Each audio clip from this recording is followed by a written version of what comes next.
And it's a sub stream time. Yay. Give me a second. Just gonna move myself back a little. I can make myself a little bigger now because I'm not playing Later Alligator, a game that takes up literally the entire screen at one point or another. Hello. Audio and all that all good?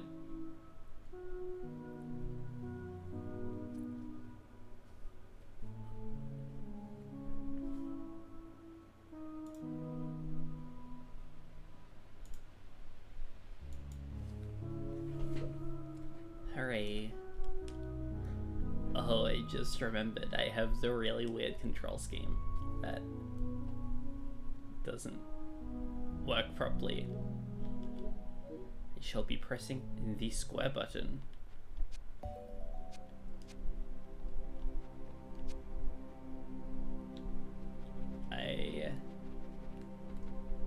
Last week not being able to do this was a bit of a shame because I have been so I've been wanting to get back to this one so bad.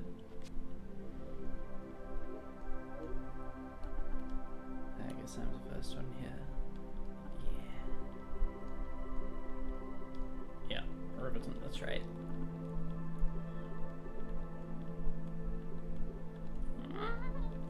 Let me out. Free me from the endless loop.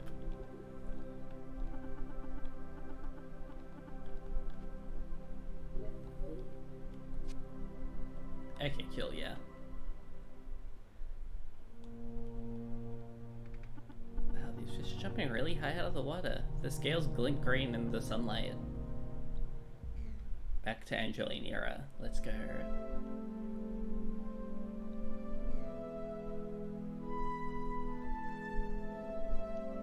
At the very least, because Analgesic games are the way they are, the stupid control scheme. Oh my god. Oh. The stupid control scheme that I'm facing right now isn't too bad because there are only like 2 buttons. Oh, it's a big thingy. But yeah, no, of course. It's fun, like 15 minutes before stream to suddenly be like, what should my random tunes to start, like the 5-minute setup, but what should they be? I don't really give it much thought, and I thought, oh yeah, I've been thinking of Pseudo Regalia again for the millionth time. Alright, start the mission. Yes. That thing is so cool.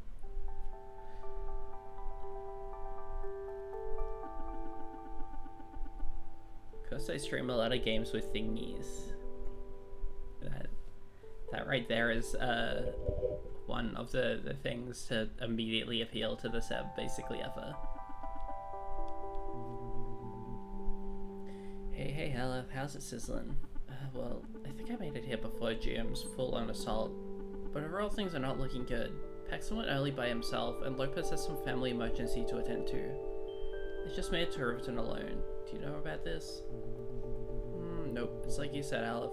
Those folks are not quite so dependable, but I'm confident you can handle things. Remember, all you need is to get to the central control room and punch in some manual override commands when the geome is close enough to be damaged. Piece of cake. Thanks, Mr. Mao. Yeah, many thingy-related games because, well, you know me. It just makes sense.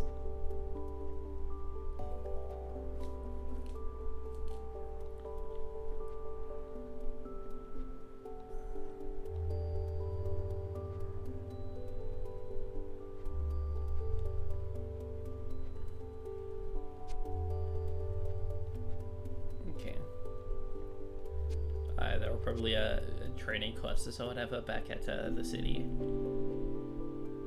Ah well.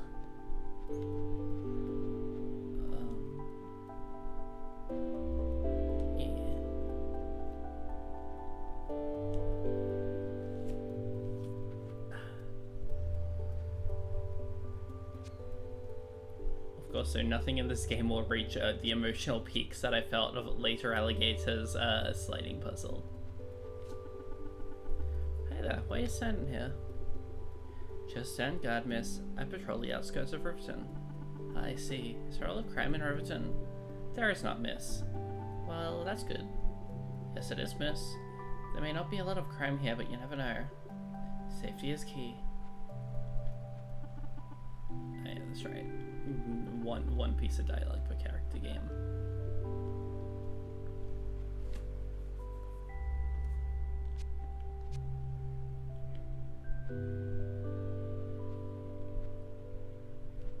I'm just really, really bad at slide puzzles.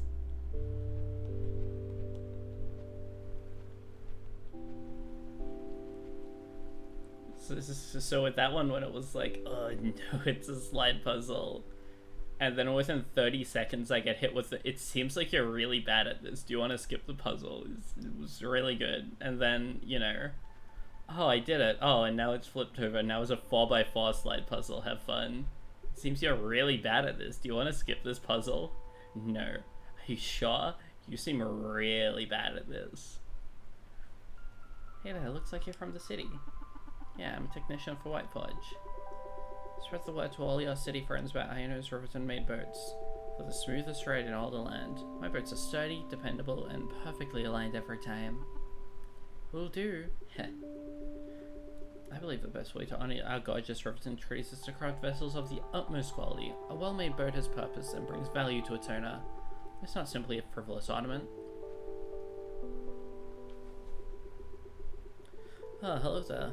In the market for a boat? I'm open for commissions. Not right now. Your work is beautiful though. Thank you. This is a modern take on the traditional Riverton patterns from distant past.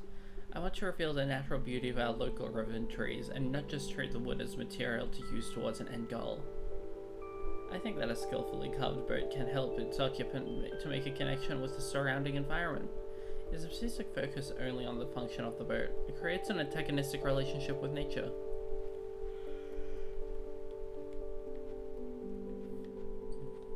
I am very pleased to be reading Analgesic dialogue aloud again as well. It just feels right to say. Hello and welcome to Riverton Cafe. Let me know when you're ready to order. Our daily special is the river shroom soup. Soup.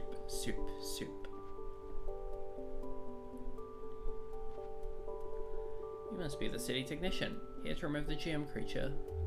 Welcome to the Riverton Post Office. Here we take care of everyone's mailbirds. Mailbirds allow quick communication between Riverton and the surrounding farmlands.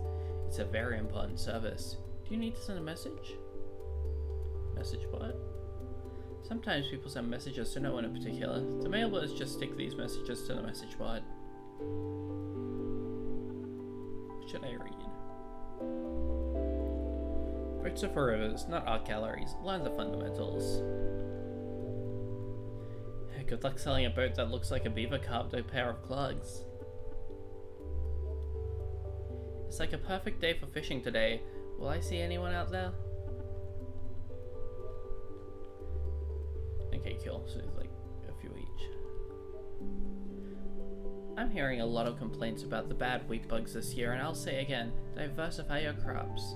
I've got a ton of other fields besides wheat, so I'm good. I'm sick of people asking for apples without pesticide, like, oh my god, everyone uses pesticide. Everyone's always bragging about how many hours they work in the field, but efficiency obviously matters a lot more than sheer hours. Hey, who's gonna get rid of that giant creature? It trampled half my soybeans. Are people only gonna take care when it tramples their stuff? Wanted, anti-aging cream.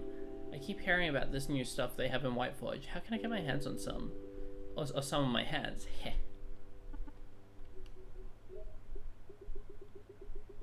Baby shoes never worn. My baby can't walk yet, so why would they wear shoes?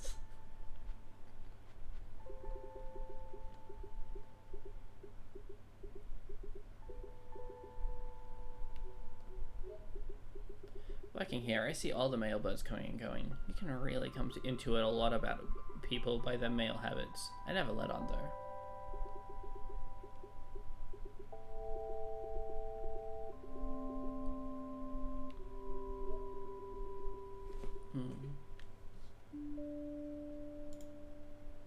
This game is awesome.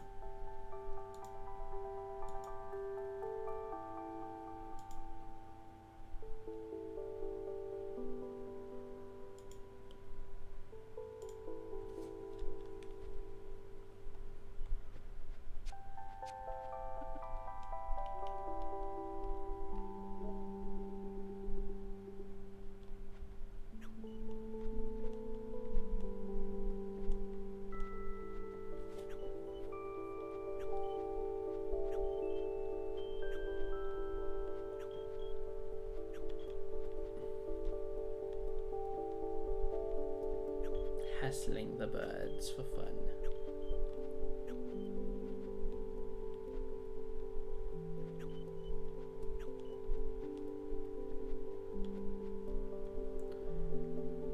Hi there, miss. Eyes dart towards trophies. Whose trophies are these? These are my trophies. My homeroom class says I'm the best swimmer, weightlifter, science fair project creator, mathematics contest solver, cooker, local charity society member, history test taker, scholastic bowl answerer, robotics club engineer, artist club painter, and artist club sculptor. Where are your parents? They're at work. Missouri watches me. You know my mom and dad make the trophies. I really do like how this game looks and sounds as well. Hi, miss. Whose trophies are these? Oh, those are my sisters. Mine are in the house. I've only got a few though. And I'm older than my sister too. That's okay. You can use trophies anyways. I don't have any trophies. At least, not yet.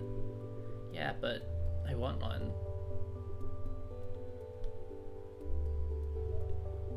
They're working right now. They work at an office in the woods. I'm not sure what they really do. Recently my dad's been trying to get me to go take your child to work day, but like, why would I want to go? He asks me every week. Isn't it funny they have that special day every week?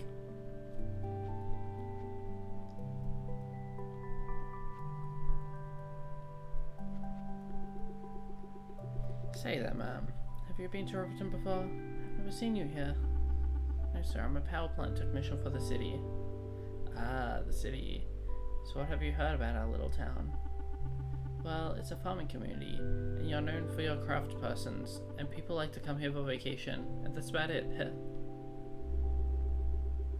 Okay, that's a fair summary to me. Well, ma'am, as you enjoy our little town of Riverton, just remember, we've got history. Riverton used to be a large agriculture-driven town, for food production centralized in White Forge.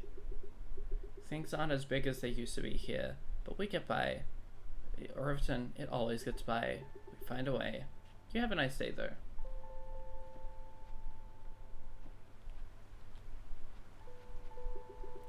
I am the junior gatekeeper. Do you have the key to the gate? I keep asking for it, but the gatekeeper says it does not fall under my jurisdiction.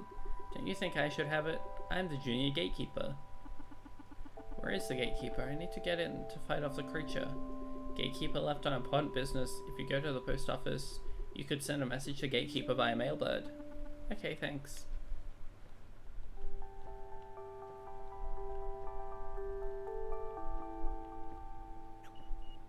This music is beautiful.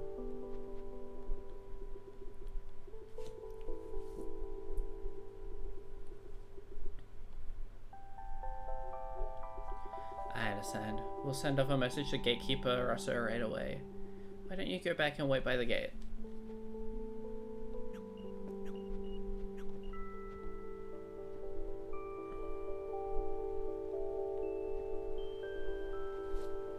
Hello again. I am the junior gatekeeper, remember? This guy's funny. Yeah, I sent a message to the gatekeeper. I hope Gatekeeper lets me use the key this time. Are you a monster hunter? Do you hunt monsters? Actually, I'm a technician. I fix power plants. But you are going to hunt the monster? Monster hunting falls under your jurisdiction? Sort of. I'm gonna repair the station, and then redirect the exhaust vents to drive the monster away. Cool. Can I be a junior monster hunter? I want to redirect exhaust vents. Uh, how about this for a catchphrase? Consider your exhaust vents redirected. Well, maybe one day you can work for the city as a technician like me. Sorry about the wait. Very busy, you see. Important business. Can I do the key? No. Come on, please, gatekeeper. You got us stuck last time.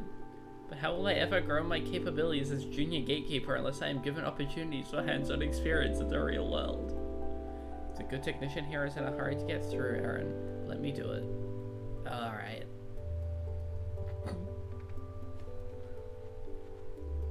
Good luck monster hunting. Thanks for your help. Don't mention it. I like how on the power plant there's dark outlines and other visual touches separate. Yeah. It's a really good point actually in these sections when it's less essential to have that sort of distinction between platforms and everything. It's kind of skewed in favor of making for a far more cohesive, compelling background to explore in.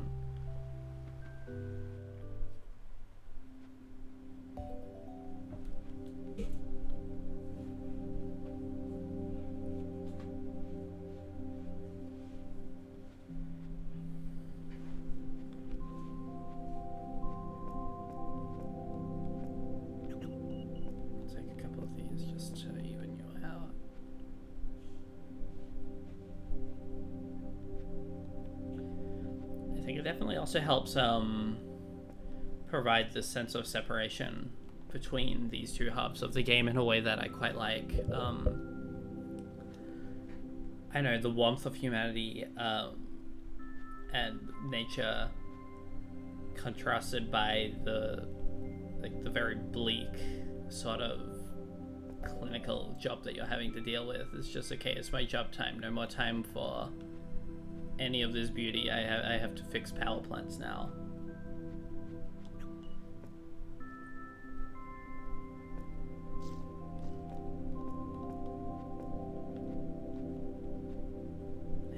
How it feels to be employed.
This game sounds is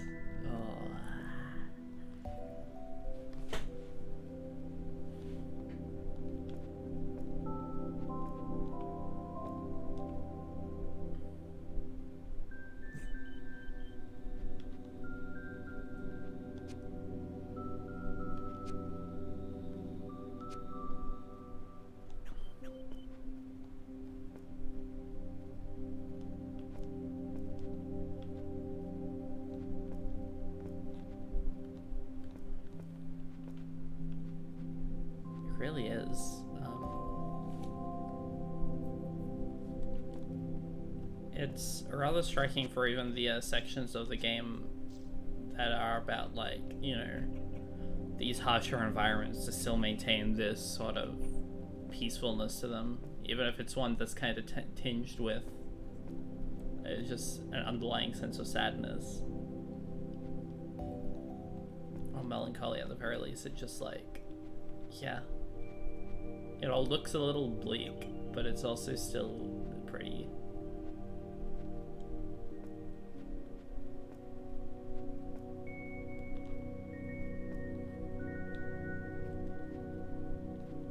The energy mechanic is so awesome. It was mentioned last time, but it's especially cool for a game to have such a pronounced mechanic like this. Even though it's so constantly dialogue heavy.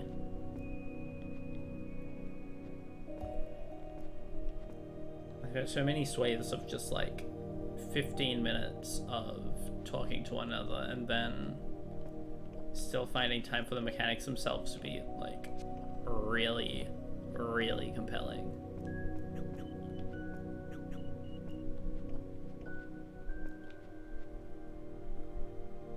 It's just compelling, but like very unique, very like I haven't seen anything quite like it before.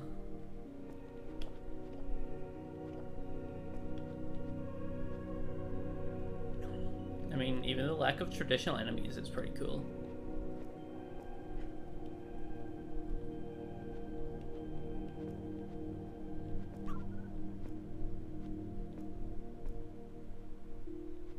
I see. Puzzle.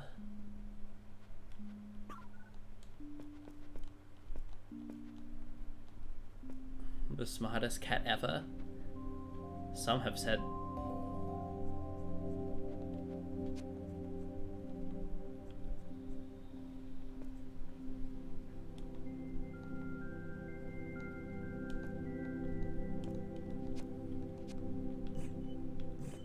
Oh.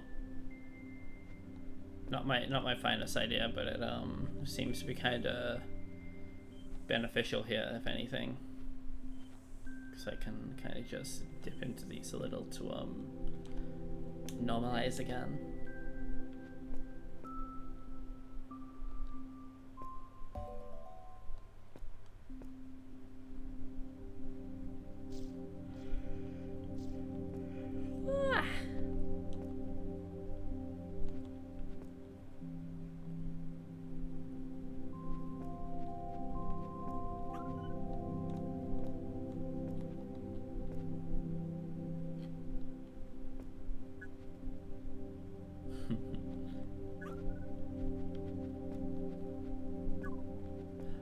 Oh, you see.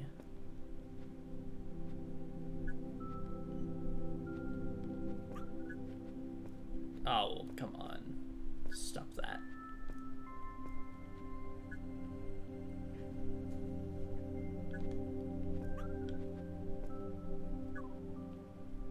It's interesting the way that this game just has straight up other modes like that.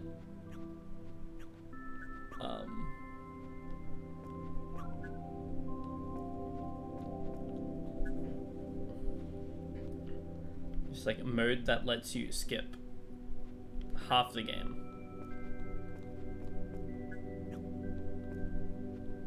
Ah, well, it's the purple one, my bad.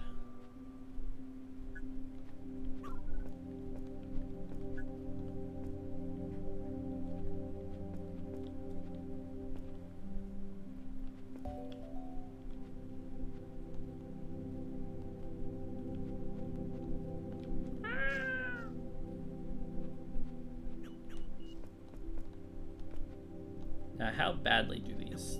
Yeah, okay, that's about what I expected. Much blue.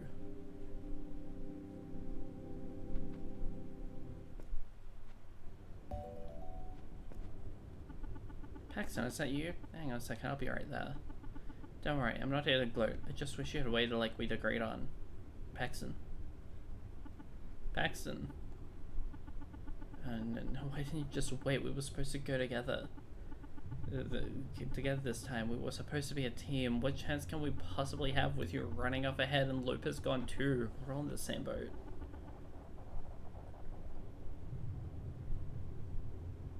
Oh, we used to be. Now you're off on your own. I hope it's better. I don't know what I'd call them. Whatever you call it. Those weird flowery thingies, because I feel like blossoms would imply blossoming. I'll come back for you after I stabilize the power plant, okay? Wait, right here. System packed in summer. Looks like some kind of letter. Pete, this isn't the job we signed on for. It's not right that we should be put through this. We can get away from it all. Remember that place I told you about? Begin at the solitary oak. Travel due west until you hit the woods. Travel due south until you hit rocks. I'm going. Will you meet me there? L. I've received Lopez's note. That explains Lopez. Anyways, I'd better hurry and fix the plan. Man.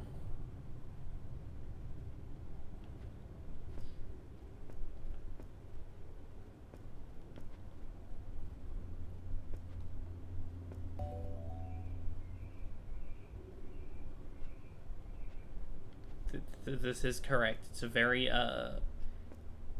a very powerful way of septendering.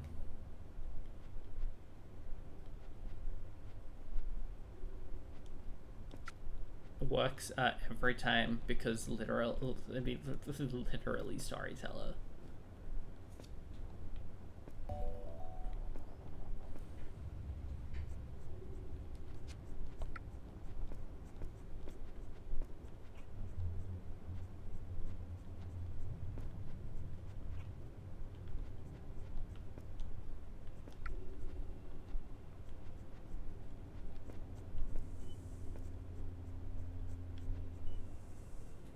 Storyteller, so cool. Literally, look at it.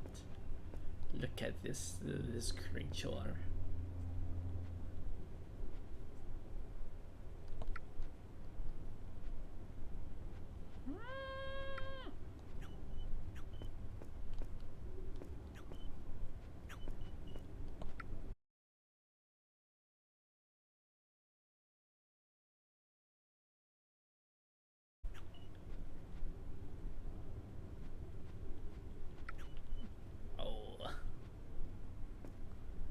Seb is bad at video games.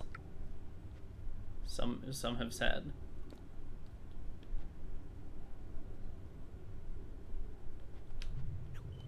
There we go.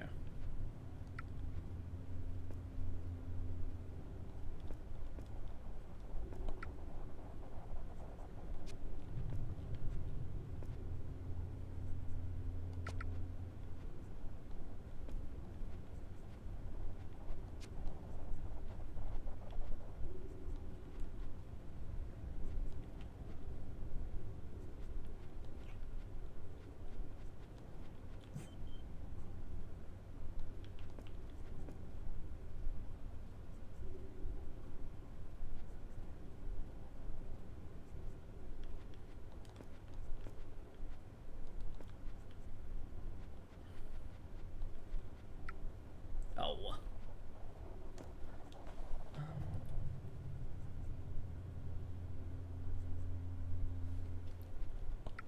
Yeah, no, I think it's very cool as well, and I think it's a very fun constant in a lot of Millis game design, is the way that they seem very opposed to the idea of a numbers-based progression in, yeah, just in the way they think about things. I mean, it's why they've said that the idea of making a JRPG seems a little tricky. It's just because they can't figure out a way to make the idea of numbers-based progression in that way something they find actively mechanically engaging in a sort of way that would be yeah, just that they could design.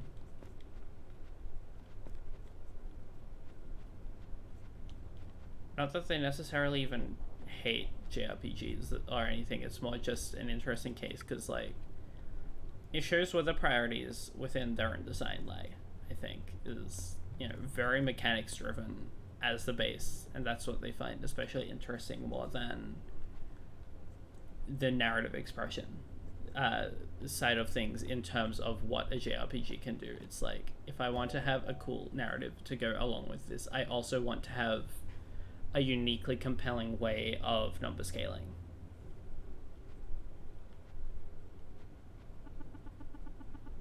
All I gotta do is redirect energy to the fence.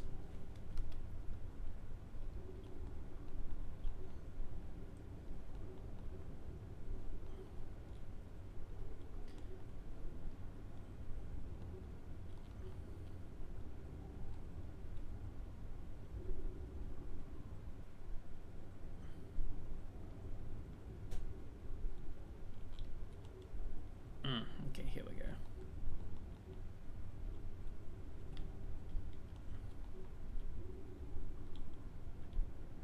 Bah. This is the only way I can get down here. No. There's also if I go up where?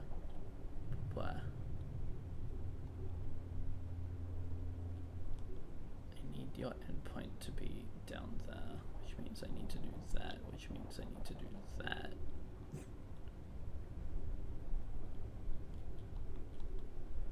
Oh, hang on, I'm stupid. Just realized what I was doing wrong.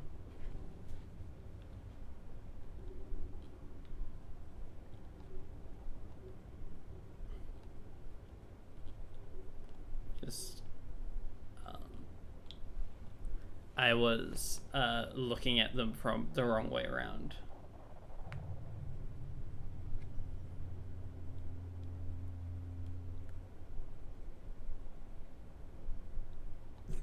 Yeah, cool.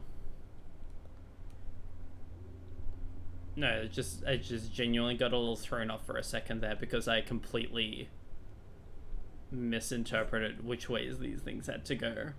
And then by the time I realized, I'd already tangled it all up.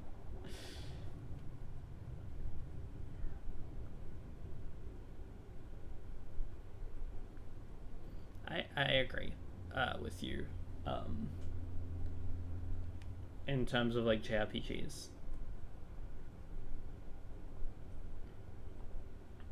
So, because I know I just read about it with what Melissa said before, and just the idea about like figuring out a way to make that like somewhat more mechanically compelling to them is something that's kind of eluded them. So yeah.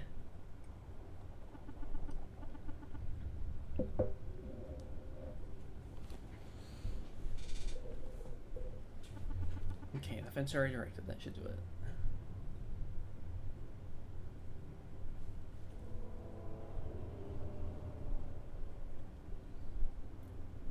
Truly, if you're as stupid as me, it can make the puzzle way harder.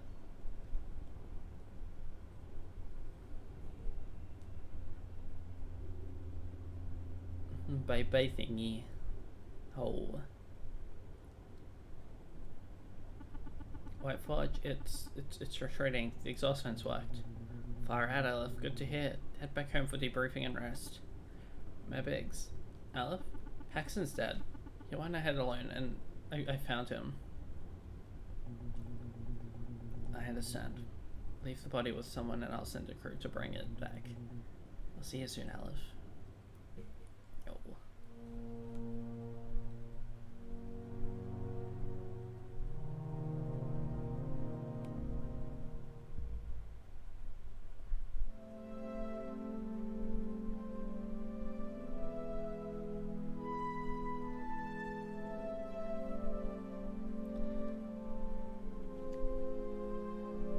Like, no, it's not like I thought the puzzle was doing anything particularly annoying or anything. It was literally just a case of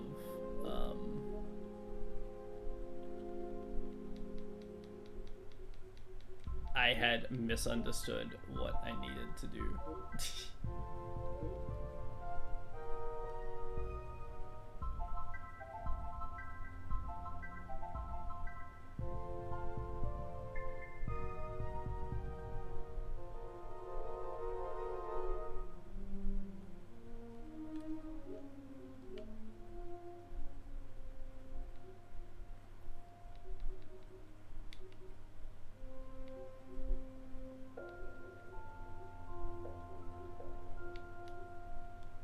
This is all just what do you call it?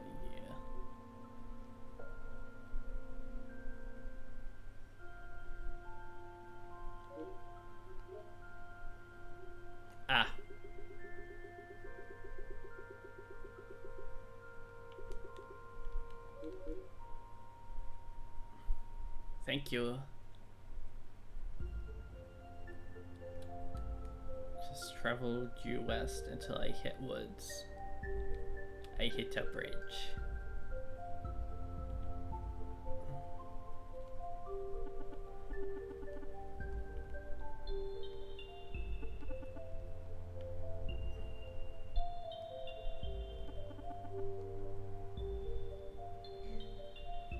Okay, well.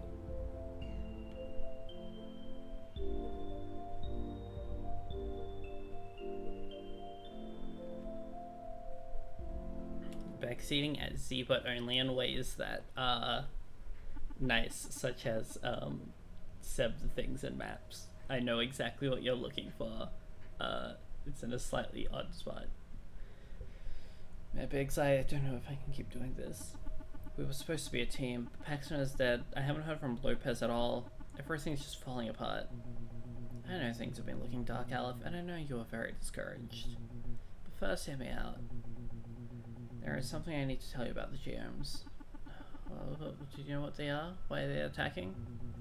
Let's go meet Dr. Wodsnick in the history wing. There's a lot to go over.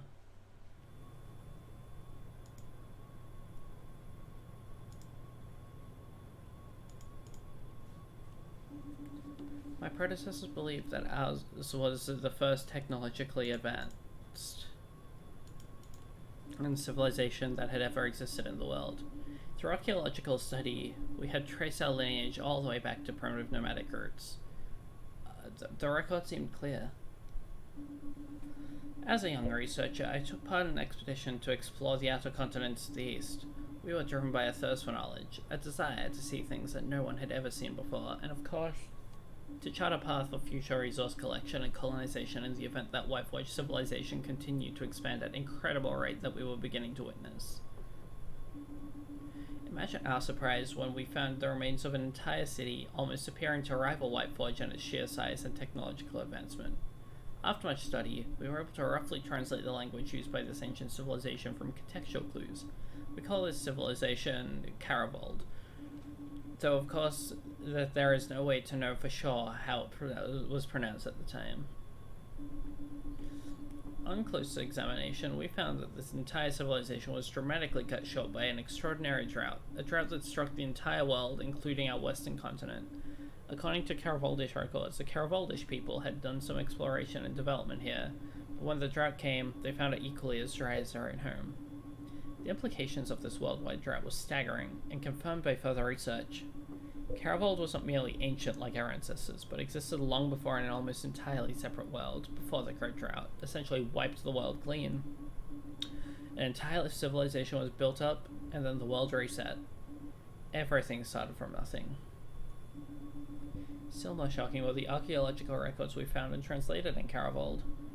Around the time of the drought, they had experienced a revelation quite parallel to our own. Another civilization, still older yet, had been consumed completely by a great flood. We can't be certain, but there appears to be a cycle. Drought, flood, drought, flood. Every time the civilizations begin to reach a state of technological advancement, the end comes, whether by water or lack thereof. The end seems to be signaled by the appearance of these three huge creatures, the geomes. These creatures act as harbingers, bringing about the apocalypse. We don't know how these creatures could cause a worldwide catastrophes, but we do know that the Caravold fought the creatures, but only defeated 2 of the 3. And then they were overtaken by drought. We now believe that our only hope is to destroy all the gems before they bring about the next great flood, which will wipe out civilization as we know it. This is unbelievable. The gems are here to bring the apocalypse. Aleph, now you see why it's so important to continue. Why you must not give up. Cassie and Paxton laid down their lives for this cause. We must avenge their deaths and save all of mankind. Wait, so Paxton and Cassidy knew of this? Well, not exactly. We didn't say anything because we weren't yet certain that this was happening. There's much that we still don't know about the GMs, but it's clear now that the signs are here. We had of course hoped that the previous civilization was wrong, but the signs are here. All the same, we must prevail. It's the only option we have. So, what do I do? Continue the work, Aleph. Drive off the GMs from our plants. We'll need all the energy we can store to power the central cannons in Whiteforge. With all of our plants pumping energy simultaneously, the lasers should have enough power to destroy the gems. It's our only hope. If you drive the gems off from the outer plants, we predict that they will eventually attack White Forge. And here we will make our final stand and destroy them once and for all. I just need to continue on. For Cassidy, for Paxton, for us all. Okay, I can do that. I must do it. I knew it. I knew it was right to put my faith in you, Aleph. You've shouldered more of this burden than anyone should have to bear, but you always have risen to the challenge. I'm very proud of you, Aleph. Thank you, Mayor Biggs. Mayor Biggs. That's enough talking for now, though. You need your rest. Speaking of which, meet me at the Windsweep Towers later today in the commercial district. I have something I want to show you. Okay.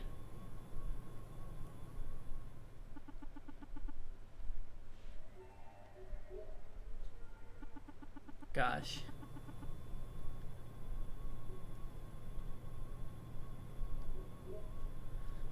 Before the technological innovations that made White Forge possible, the only sustainable concentrations of people consisted of small villages and trading outposts. Many lived in nomadic tribes, traveling at the mercy of weather conditions to hunt and gather and graze livestock. Archaeological study has shown that these nomadic societies often had religious beliefs that prized the dark energy over light. Many natural concentrations of dark energy throughout the land were marked by ancient cairns. These stone markers were often stained with purple dyes in the characteristic hue of dark energy. This ancient crystal pendant is thought to have once been charged with dark energy and worn around the neck. Over the course of the day, the pendant would slowly release its charge into the skin of the wearer. The existence of such jewelry demonstrates the almost obsessive relationship these tribes had with dark energy. Fervent religious devotion, or perhaps superstition, must have led them to wear such pendants despite the potential health risks. It was only by recognizing the gravity-defying power of light energy that mankind was able to rapidly innovate and develop. Vertical architecture blossomed with the development of light energy-infused tools and machinery, meeting an ever-growing demand for housing in what would shortly become known as White Forge City. In the dense, rich exchange of White Forge City, culture and innovation flourished, spurring the citizens to greater and greater heights, both figuratively and literally. This golden age has continued to this day, and nowhere is this more evident than the relatively recent creation of the Apex District, which hovers above the city, weightless and serene. The centerpiece of Apex and the symbol of modern White Forge is the Sunray Spire. The Sunray Spire transmits numerous wireless signals both locally and throughout the world to facilitate the spread of resources and information, making possible our way of life. The zeb reading stream. That's most. That feels like it often becomes a lot of my streams. It's just the zeb reading for hours. The tiny bit of gameplay sprinkled in.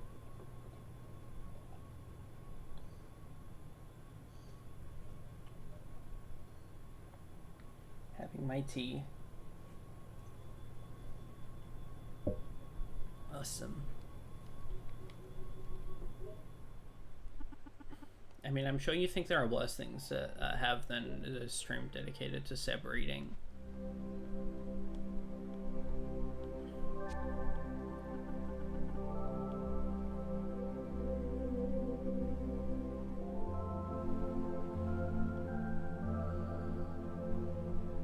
You know, especially a game like this that has an energy conducive to my rather low energy delivery style most of the time.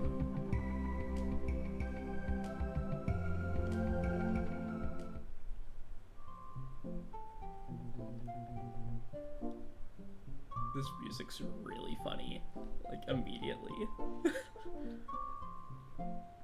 Come in here, Aleph, take a look around. Granite countertops, state-of-the-art appliances, hot tub. It's so beautiful. Is this your home? Huh. Good one, Aleph. This is your home. I picked it out for you while you were away. My home? After everything you've done for the city, it's the least we could do. Thank you so much, Mr. Mayor. I've already sent the movers to take care of all your belongings. You can move in tonight. You deserve it, Aleph. Crazy.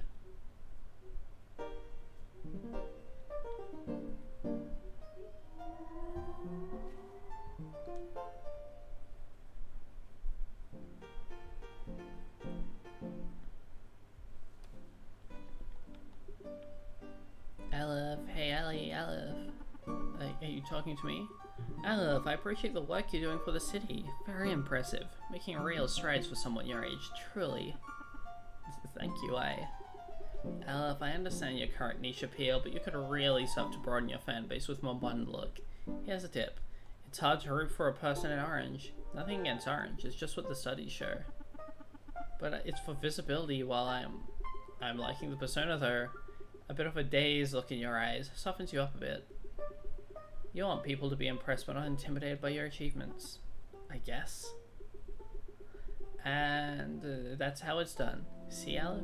Sandwich constructive criticism between two compliments and it all goes down smoothly. Up the wall, I tell you. Those smirking ragbirds are driving me up the wall. Are you here to help scare them away?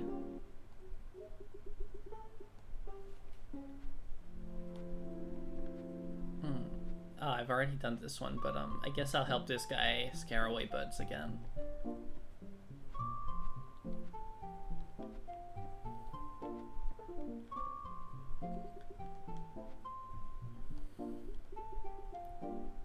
We're not ready to see those vile scavengers on their own. Here, take this red berry oozer for your trouble. Sure, thanks. Wow, it's really sweet. How can kids eat these? Why do you buy candy? I know where they come from. On my 65th birthday, I received a tureen filled with these candies with a note said, "For young'uns." I've been handing them out ever since. He has been assigned the job of the candy giver-outer.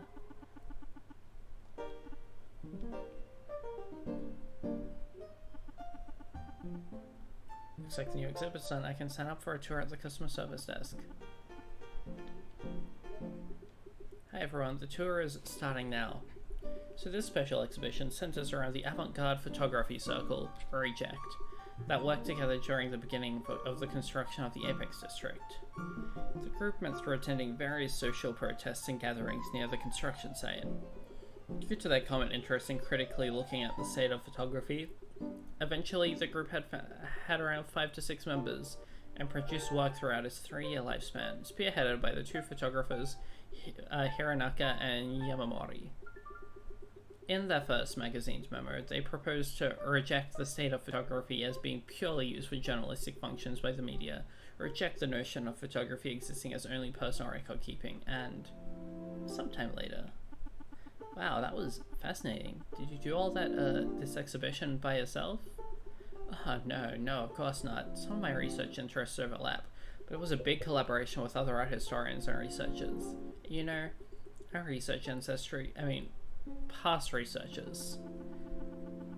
I'd always heard about those protests from my parents, but I never knew too much more about them. Isn't that a shame? It's hard to find information on them.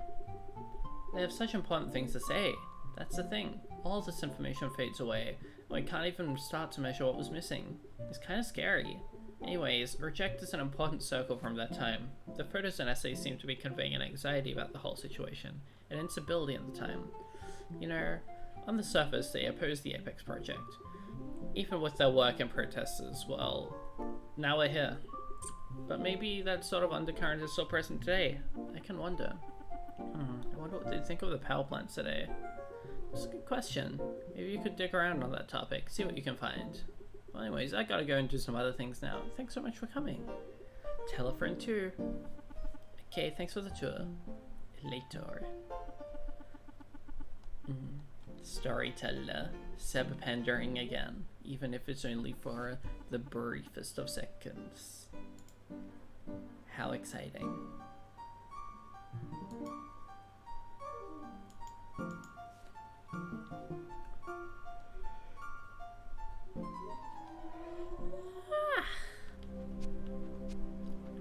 Big yawning.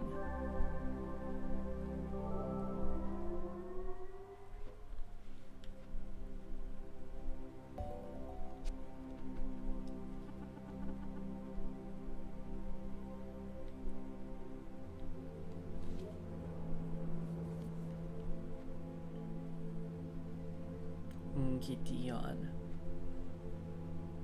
Big yawn for a big sleepy.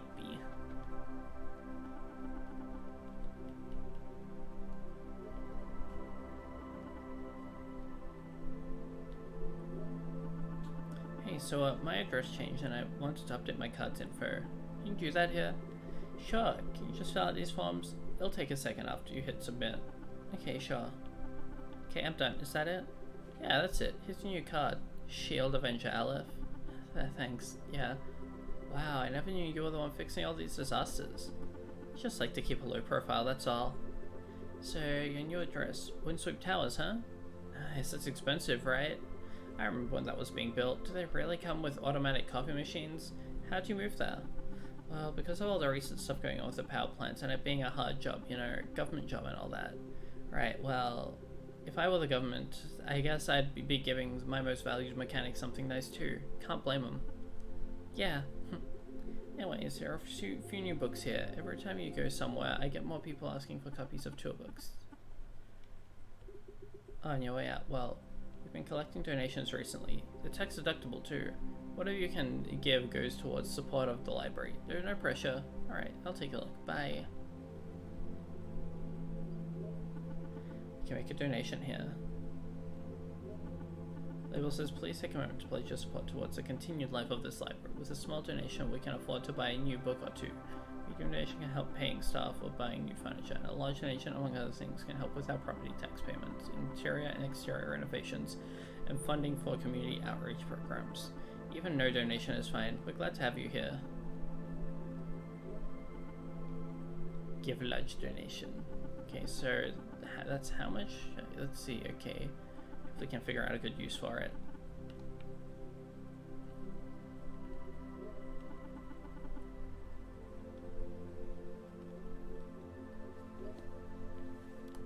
Oh, more Seb reading. Riverton sits along the south bank of Nishigawa River, in an area sprawling with oceans of crops, spotted with islands of autumnal-colored trees. It's also home to one of Whiteforge's main power plants, standing both on the riverbank and within the river. Tours are forbidden, but you can see much of its architecture sticking out from the middle of the river. The terrain is flat, rolling and rustic. We recommend walking along the Riverton River Walk around sunrise, crossing cobblestone bridges, small bubbling streams, and history-worn dirt paths. If you'd like, you can even take a swim in the river itself. The area is mainly dedicated to corn, soybean, and rice farming. It is also partially used for raising livestock and a variety of other crops. The workers keep to strict schedules, living in accordance with their crop cycles of growths. Most of the farms are family-run, and a number of small, skilled craftspeople have started their own shops. Over the years, Riverton became somewhat of a tourist town, thriving off of the sales of fresh food and crafts. For tourists, Riverton offers a number of fun activities for children and adults alike, from corn mazes and pottery painting barns to day classes for adults to learn local crafts and skills such as gardening and knitting. Less than a day by transit from Whiteforge City, Riverton makes for a great trip for the family.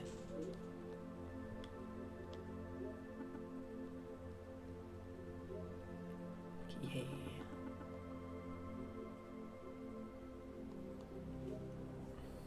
Junkyard. So where'd you want to go? Okay, so it's only the first 3. I kind of wanted to see if there were any other tutorial classes because I wanted to see what other funny names the plushies could be given.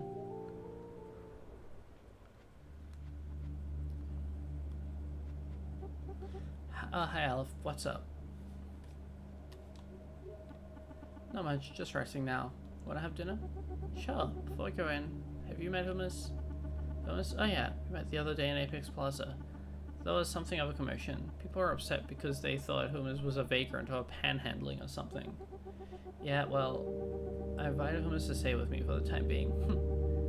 I know it's kind of weird, but I don't think they have a place to crash, and no, I get it. Hummus seems safe at least. And it's good not to be alone. I considered not telling Yara about how the GMs are here to destroy the world as we know it, but I kind of knew that Yara wouldn't freak out. So I told her everything. So it's the end of the world, huh? No, it's not. We just need to lure the GMs here once the weapons are ready. We can still protect humanity. We can preserve our way of life. Oh, yeah. Our way of life. I have to do this. I have to fight the GMs for Paxton, for Cassidy. Cassidy never knew about all of this. I know, I just meant Cassidy would have fought to save. Don't tell me what Cassidy would have done. Of course Cassidy would have saved the world if she could have. I get why you're mad at me. I know, you're just really ticking me off. Fine. I know I'm under a lot of pressure here. I thought that you of all people would appreciate what I'm going through, but if you're just gonna be mad at me, then I'm gonna go. Good. Oh.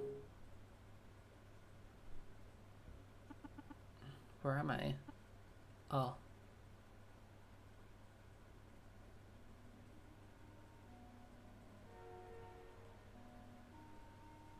The dreamy soundscape of this game also makes the Seb sleepy. This is my apartment.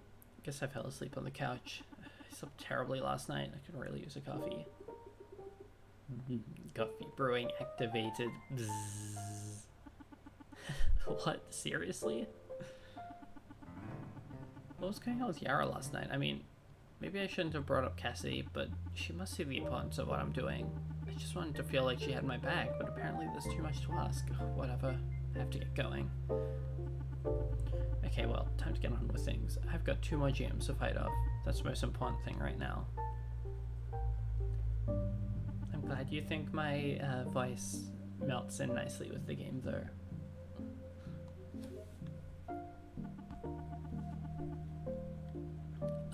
Okay, so before I head off to there, I've got to go down and have my daily food from the place in Morix Park.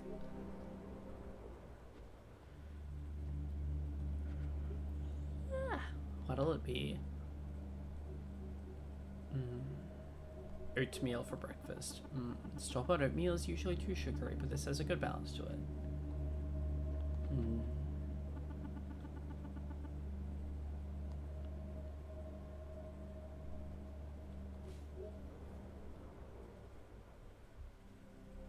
True, all the way down to we're literally being told all this by you know, by a separate storyteller. What a lovely storyteller they are.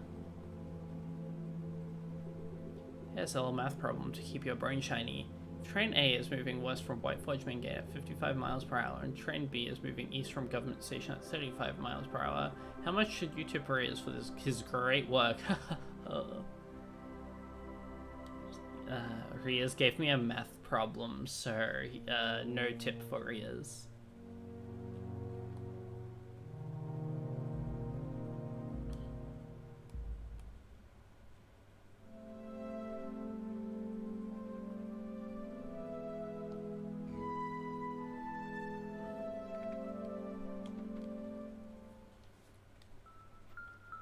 Oh my goodness, background.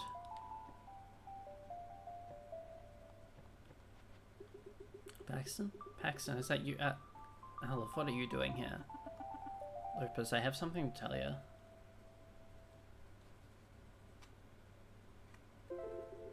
Can't believe it. Paxton, why is this happening, Aleph? Why? It's all wrong. I know, Lopez, I'm sorry. I'm working through it with Biggs and Whatsnick, though. We'll get to the bottom of it. Don't you see, Aleph? They don't care about us. They're using us to do their dirty work, and all the while things just keep getting worse and worse.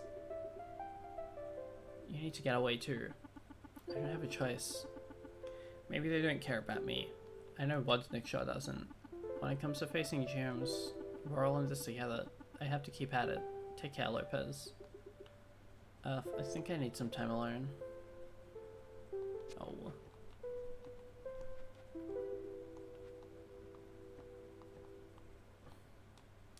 Well, at least she knows now.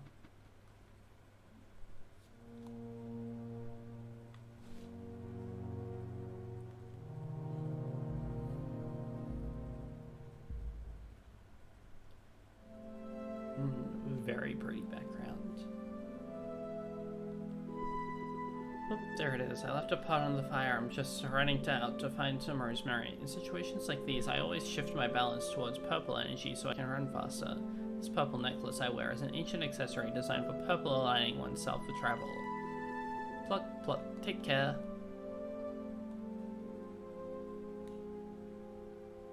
Awesome thingy. Ah. Every screen.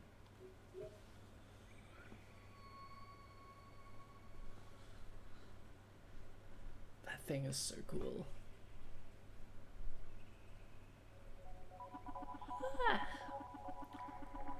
White fudge. I'm at Oscar Basin. Unsurprisingly, the GM's already here.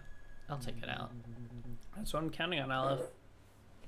Yeah, just realizing that I should charge my phone real quick. Oscar Basin. The bowl of great trees. Cool. If I didn't do it now, I would have kind of forgotten until after stream was done, and then been a little sad.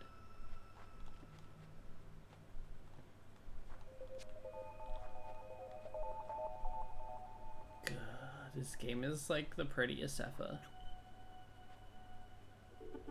Is there someone at the gate? Wait, can you open that gate back up? I need to get through. What was that for?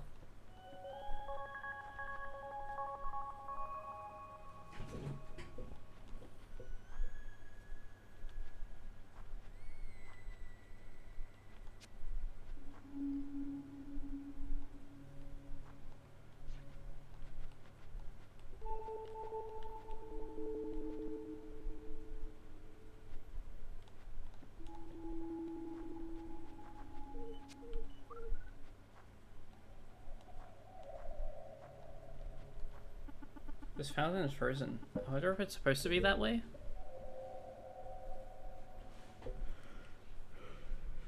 Ah! Welcome to Oscar Basin. This wintry city is built into one of the world's greatest natural sites. The Bowl of Trees, so named for its unique trees growing horizontally. Visit and enjoy some of the year-round holiday cheer.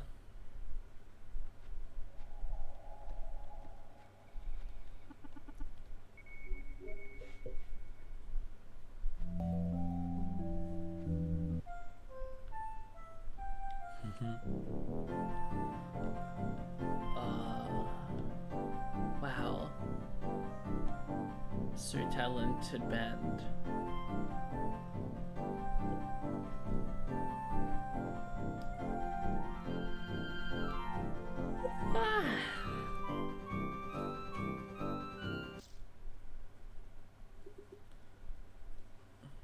Oh, hey, Dolly. Good one, Dolly. Yeah, you got us good. Well, you must be Aleph. I hope you enjoyed our little welcome song, despite the interruption. I'm Chairman Darnell Vale. On behalf of the citizens of Oscar Basin Satellite, I'd like to welcome you to our humble township.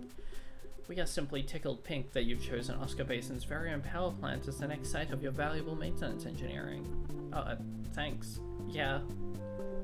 I'm certain you'll find Oscar Basin to be a pleasant and fulfilling place to work. I know we certainly do. As you may have seen, we're currently under attack by a huge monster.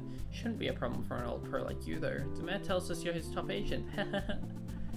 I'll do what I can. I need to make it to the core, run some diagnostics and fixes, and then I should be able to drive off the creature, redirecting some of the station's exhaust vents. Certainly. Let me know if there's something we can cheerfully do to help. The power plant entrance is located at the bottom of Oscar Basin. There's a lift that leads directly inside. The lift activation key should simply be in the lift keyhole. We don't worry too much about hooligans here in Oscar Basin. Having a bit of fun is all well and good, but she interrupts her right before my solo. Well, you know teenagers, she's part of that what's it called?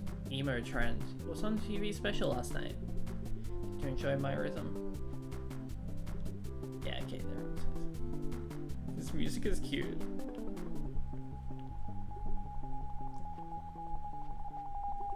Always remember to be happy because you never know who's falling in love with your smile. Anything you need, Aleph? Oscar Basin Township was founded many generations ago by folks who had valued positive thinking and good old-fashioned smile. 4 years ago, we also became the caretakers of a brand new Herald Industries power plant, which kickstarted an era of prosperity and goodwill amongst our citizens and continues to this day. Plus, free TV sets for everyone.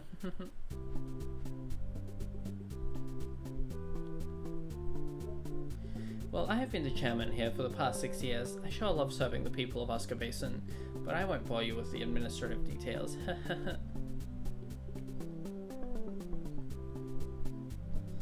girl who tried to stop me, well, yes,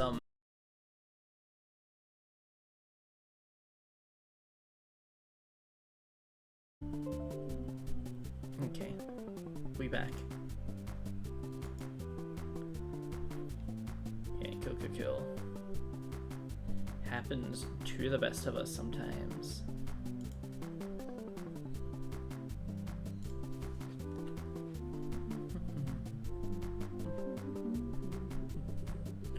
Welcome, visitor. My name is Constanza. I'm afraid I don't have much information about the power plant. My husband, Chairman Darnell, is the one to talk to about that. Oh yes, I forgot to say, be sure to smile, it's good for you. Sorry, I'm a bit distracted. Hi. How's Oscar Basin? It's fine, and, yeah. Purple.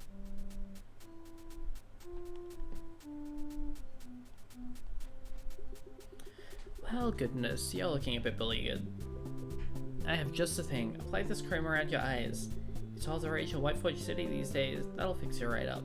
Oh, and remember, your smile is your best feature. Let me see it. Smiles. How could any man resist?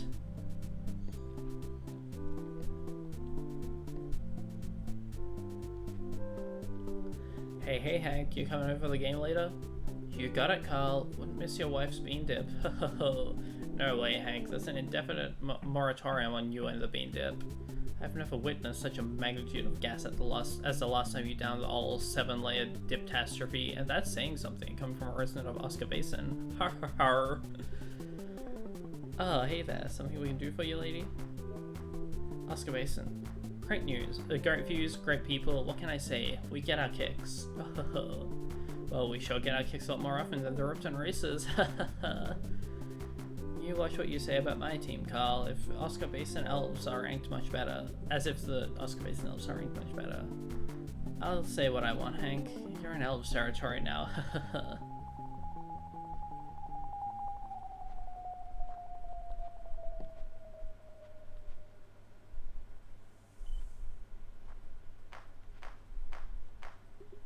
There's no use in being sad. That's what I always say. If someone is sad, it's because they're not making the best of things. It's so annoying when people just mope around instead of, you know, making things better for the world. It's like, we all have a choice, right? Like, if somebody doesn't like you, you just move on, right? It's so annoying when people get ruled by their emotions, you know?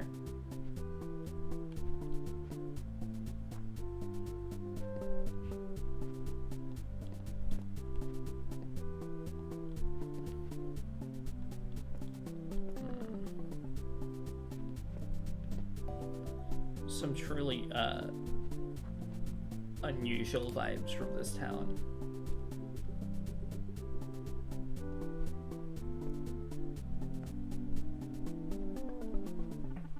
There's a book on the ground. It says Dolores' diary. Should I take a peek? Obviously. Dolores' diary. Keep out. Okay, let's get down to business. This isn't actually a diary, but I knew you'd try to read it if I put that on the cover. I know how much y'all love psychoanalyzing me and my bad temper, but honestly, maybe try psychoanalyzing yourself for a change. Why did y'all get so boring? If the culture of the city is so fascinating to all y'all, then why don't you just move there? But trying to make our basin some pale facsimile is a huge mistake. Y'all think I'm just this way because I'm a teenager. Maybe so, maybe not. Anyway, why should that invalidate anything I say? Do you think I can hear the longing in your voices when y'all say these things are the best years of my life? Maybe this is a diary. Oh well.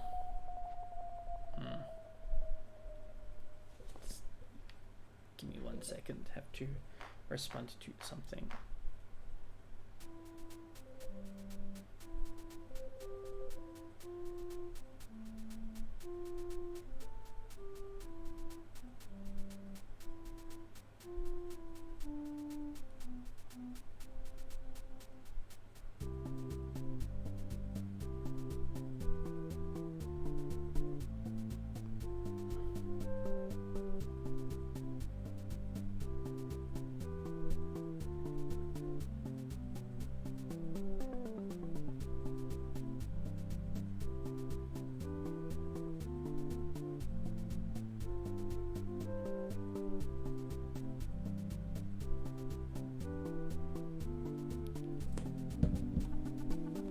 see, it says turn key to activate lift, but I don't see the key here anywhere. That's funny. Chairman Vale said it's supposed to be here. I better go get him and see if he knows what's going on. The lift key appears to seems to be missing. Do you know anything about that? Can't imagine why anyone would take the key. I'll search my office for a spare. In the meantime, you can ask around about it. I'm sure there's a simple explanation for this. Okay, thanks. Of course, Aleph, if you need anything else, you know where to find me.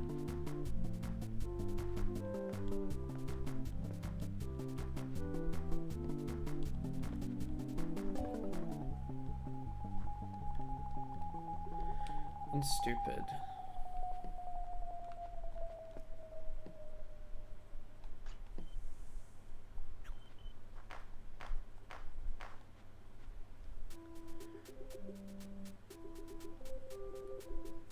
Okay. Ask around, but everyone says the same things. Everyone cares so much about the situation. Lift key? Lift key, you say? I bet Hank took it, or your old pickpocket that one. Don't look at me. Carl still hasn't returned my grill tongs. Okay, thanks. Oh goodness, y'all give me a bit.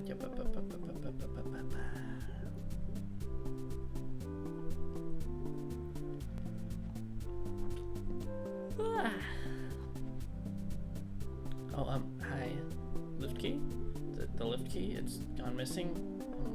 Weird, huh? I don't know anything about that. Are you sure? It's really important that I get through to the station. The creature might attack the settlement next. Do you promise she won't get in trouble? Who? Was it Dolly? I don't need to get her in trouble. You just need to get into the plant for everyone's safety, understand? Yeah, of course. Well, Dolores, she took the key and hid it. I don't know why. It's in the frozen fountain by the front gate. Thank you so much. I hope she's not mad. Are you good friends? Yes, good friends. I'm sure she'll understand. This is really important.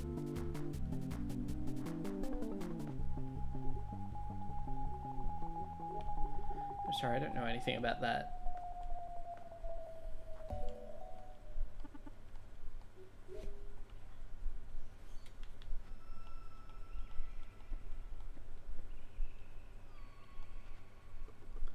Watch this memory?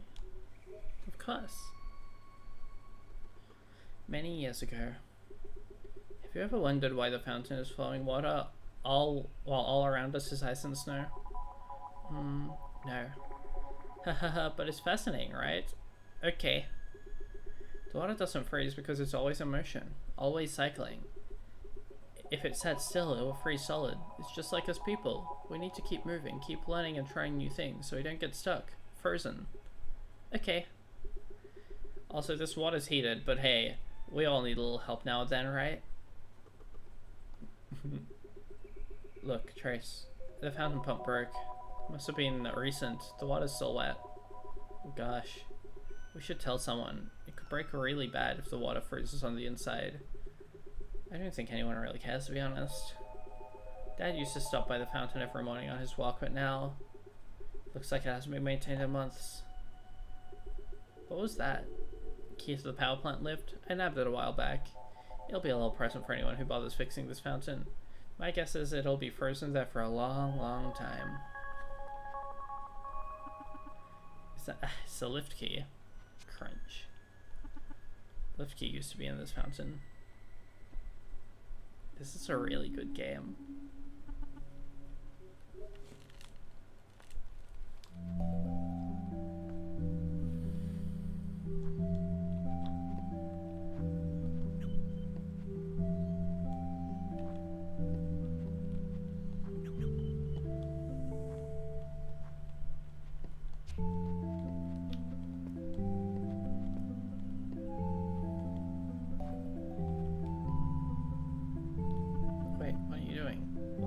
Stop me. You're the ones trying to stop the great whale. Great whale's the best thing that's happened to this place in a long time. What do you mean? It's destroying the plant. Yeah, the plant, aka the worst thing that's happened to this place in a long time. All anyone does now is watch their boring TV shows and suck up to the mayor and the city folk. Everyone's so obsessed with this idea of being happy all the time, but what they really want is just to never have to feel bad about anything ever. No one cares about true feelings. Well, I'm sorry things have been that way for you. The great whale doesn't care about feelings either. It's my job to protect this plant and these people. Maybe you're right, maybe not. If that's your job, then this is mine. Oh gosh.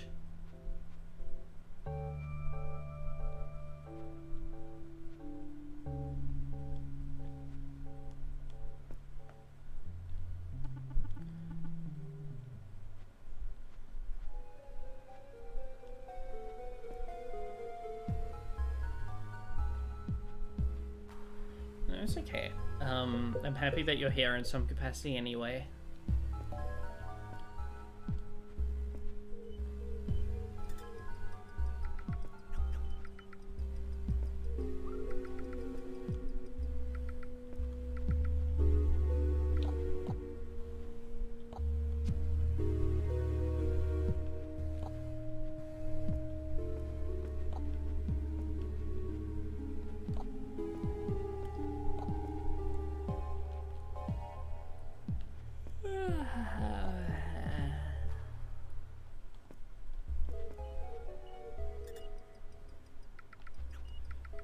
But no, I am also very enamored by the way that there is so much.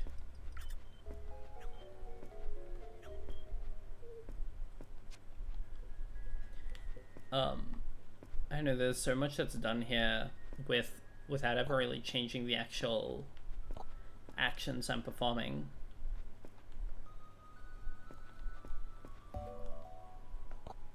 Oh, so yeah, this is like real gloomy. Ah!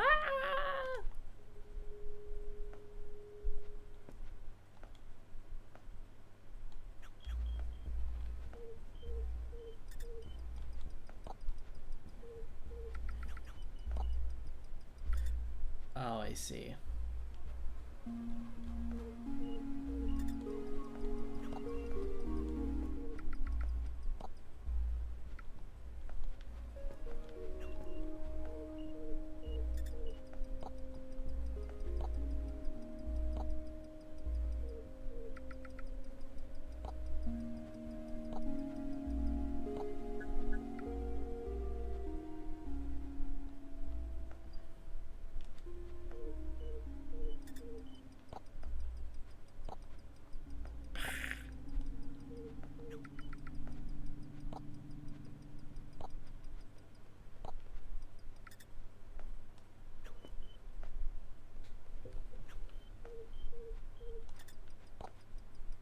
Well, yeah, okay.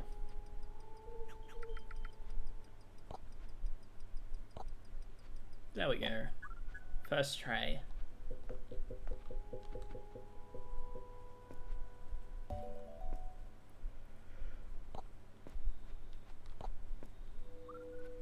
Yeah, it's a very striking aspect of the analgesic design.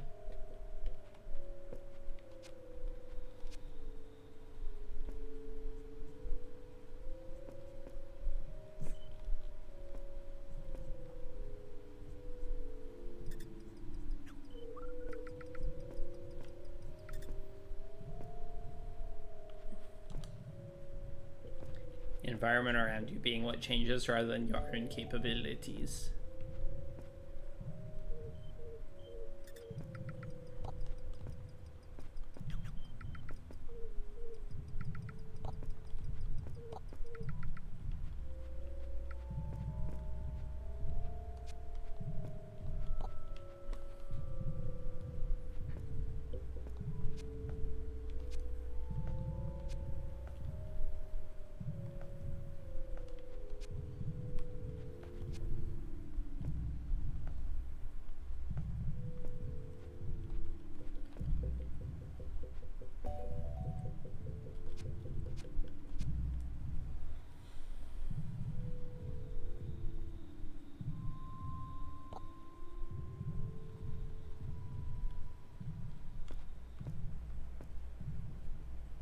Oh, wicked.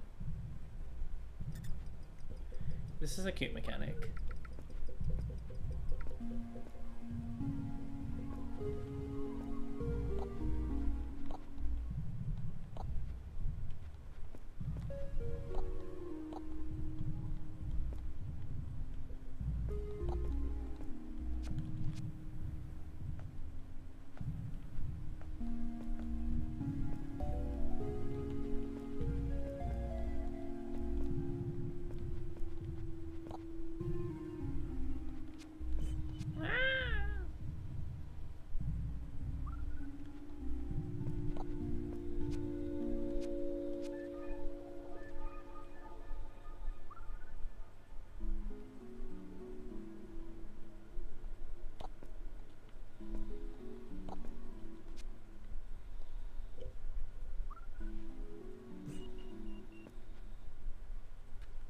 running super fast.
Uh-oh. It's fine, it's fine, it's fine.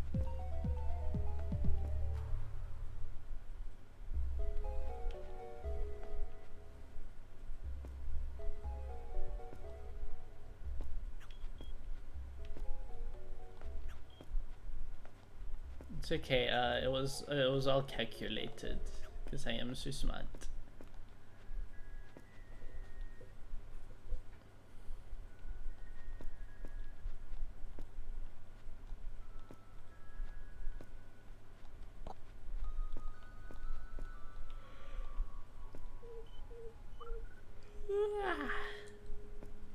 Sleepy.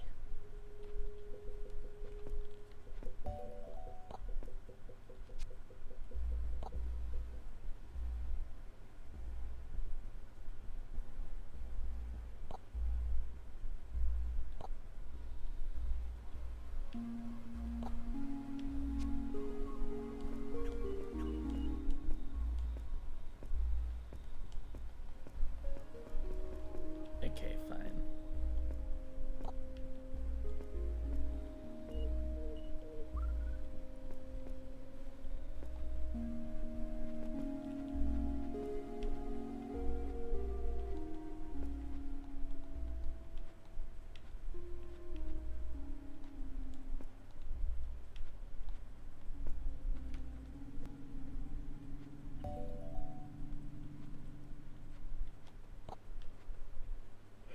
Ah.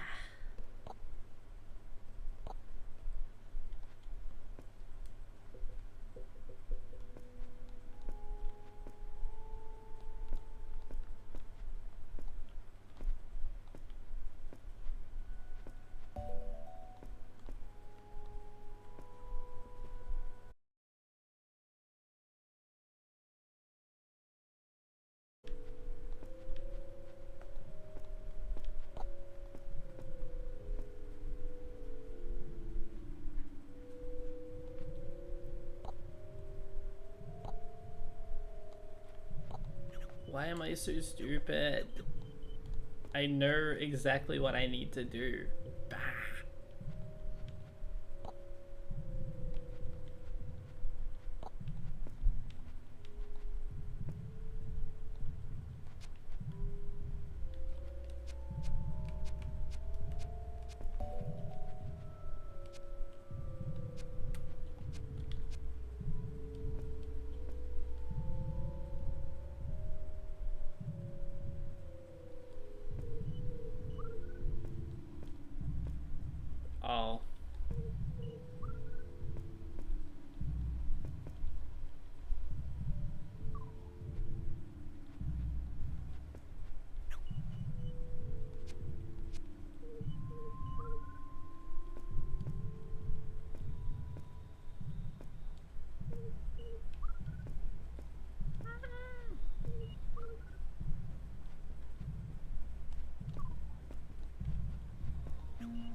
Gotcha.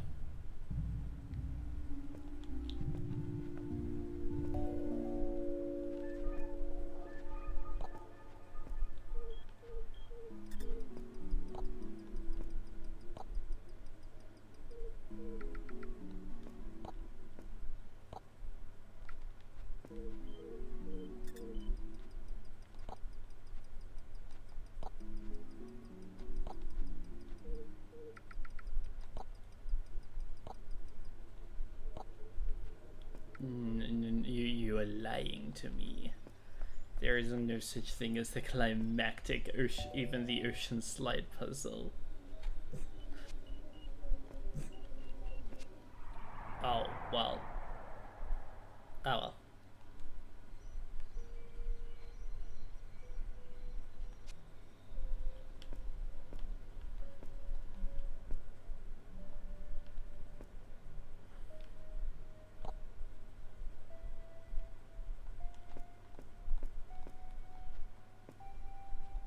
You are just simply lying to me for fun.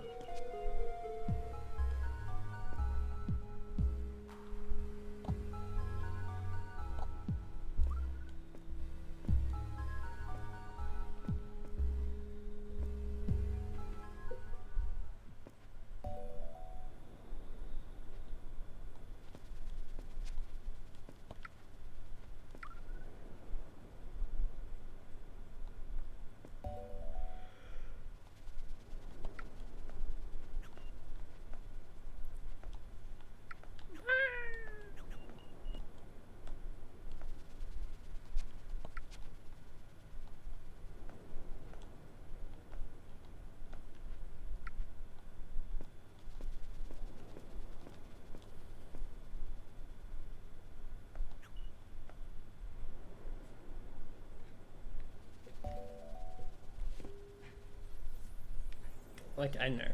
The slide puzzle thing is less of a case of, oh, I hate this so much, as much as it's a case of, oh, I'm really bad at these. My brain just doesn't, I know. My brain shuts down a little.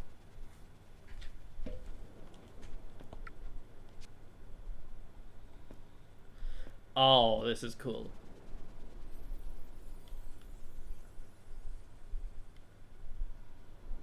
Yeah, small section, but like, that's awesome.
It's kind of scary how fast these things snap to your position. They just zoom at you.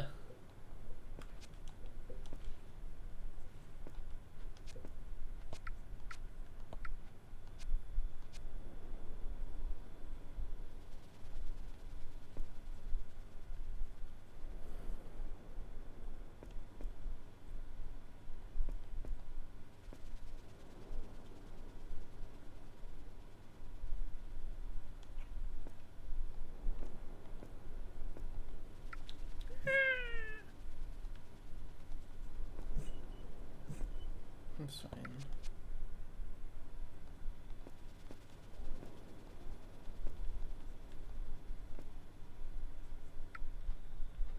Oh.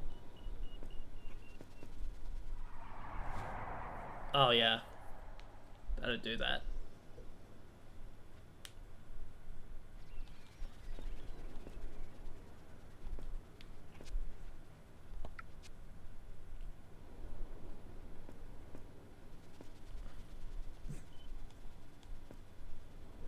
It's a bit of a cruel trick there.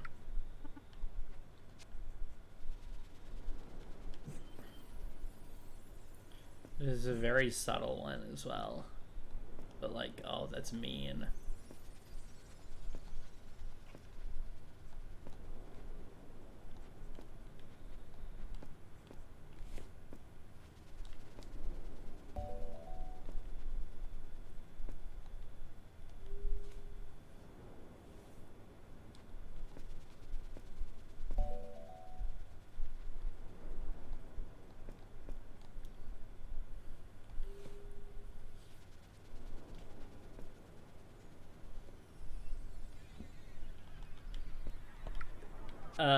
That's scary. I don't think people like that should be allowed to exist. Too scary.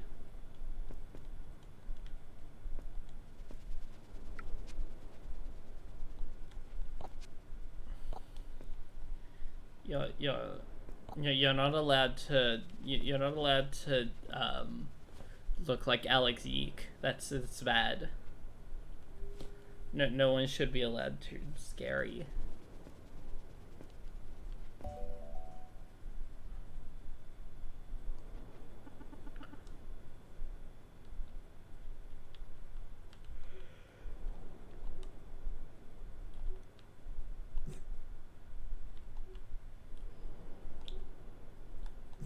That one was way easier. Maybe because I actually tried to do it the right way this time.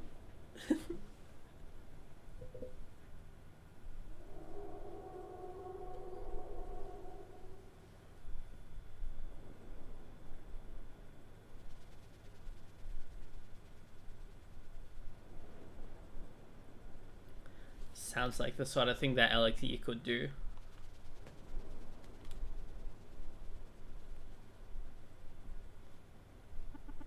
Man, it's done. The GM at Husker Basin is leaving. See you soon, Aleph.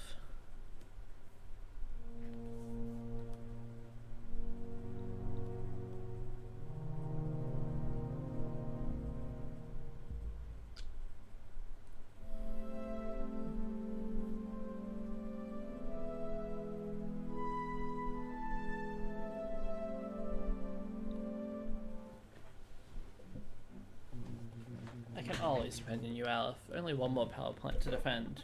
I'm just doing my job. You're killing it, Aleph. We're also making progress on our front here at Whiteforge. The weapons are nearly finished. Soon. We'll just have to wait.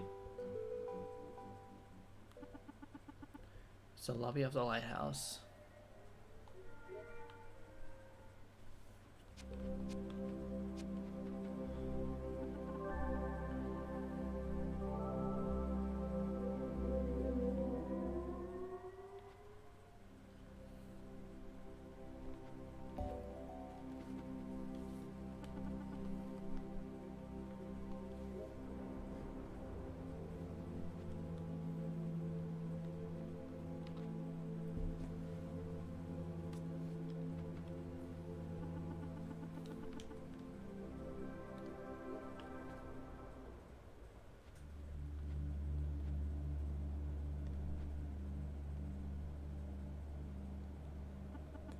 I don't live here anymore.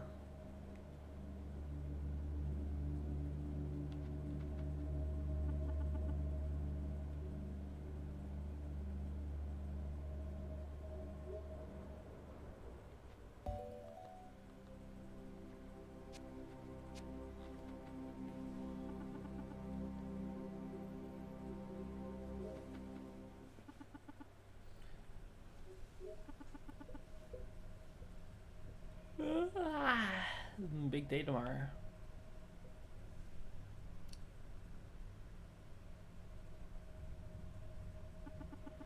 Hey, just one more jam to fight off. It's my apartment.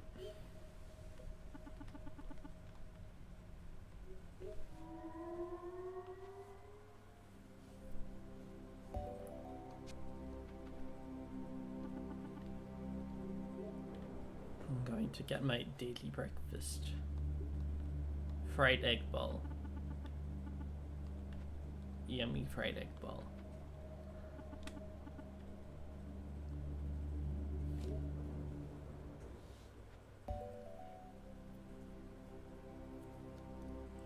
Ah.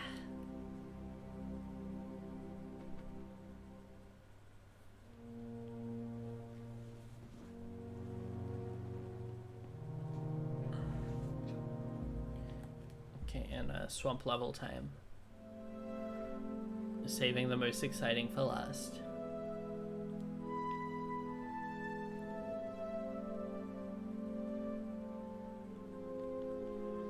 Say Aleph, right, it's me, Travel Bob. On my travels lately, I've been running into a lot of doom and gloom about some big monster creatures. A whole lot of hooey, I thought at first. Too much television programming is rotting everyone's brains, I said to myself. Hey Marcy, hey, hello. Well, turns out the rumors are true. I saw them with my own 2 eyes, and these peepers haven't been sullied by the cyber screen in over 15 years. Should be alright though, shouldn't it, Aleph? I believe we can all get along with the nature if we just pay our dues. Well, be safe out there.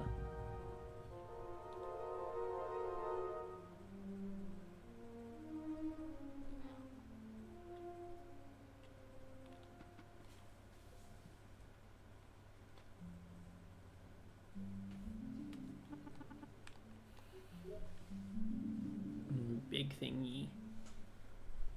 It's so cool.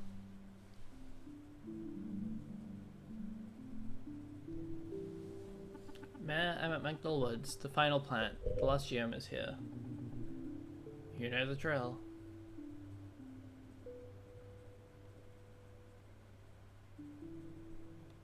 Magdal Woods. Every tree has a story.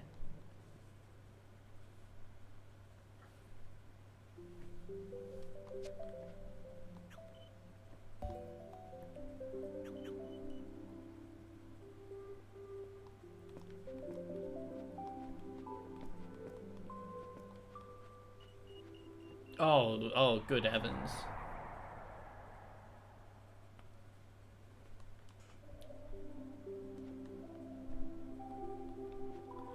Do not touch the drill. Understood.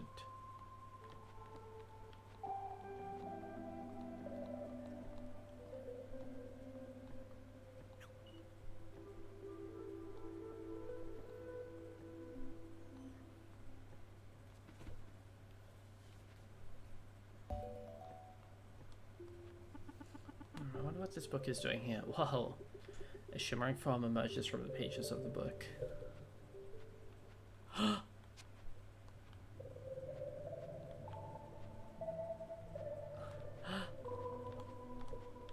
I don't know what you are, but I like you.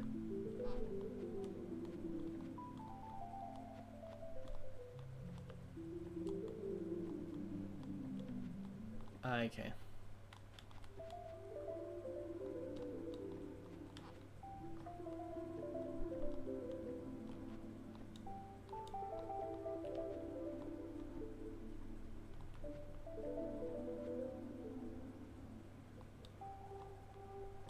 I like that thing a lot. Oh. Hey. People are finally coming around. People are awake and available. Hooray.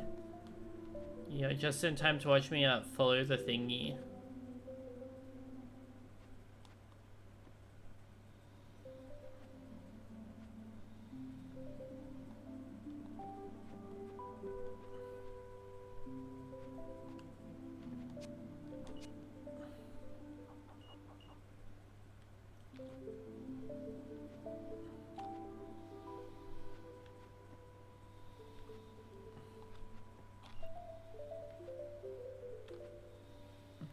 I don't know what this bug creature is, but I really like it.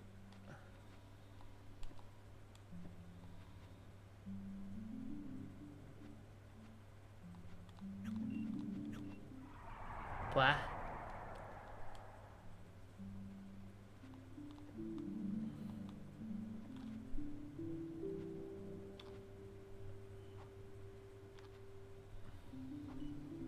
Oh, yummy sushi and noodle soup.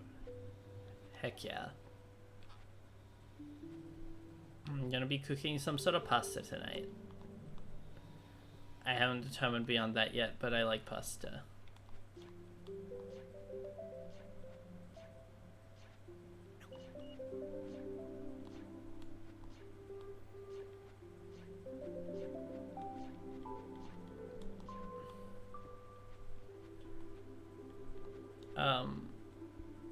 I said I haven't thought that far ahead yet. Probably some sort of spaghetti though.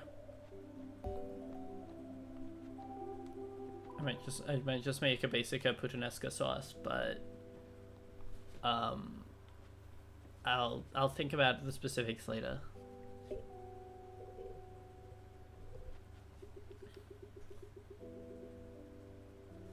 Good evening, dear. Aleph, is it? We received word that you would be arriving to deal with the GM creature. You must have had a very long journey.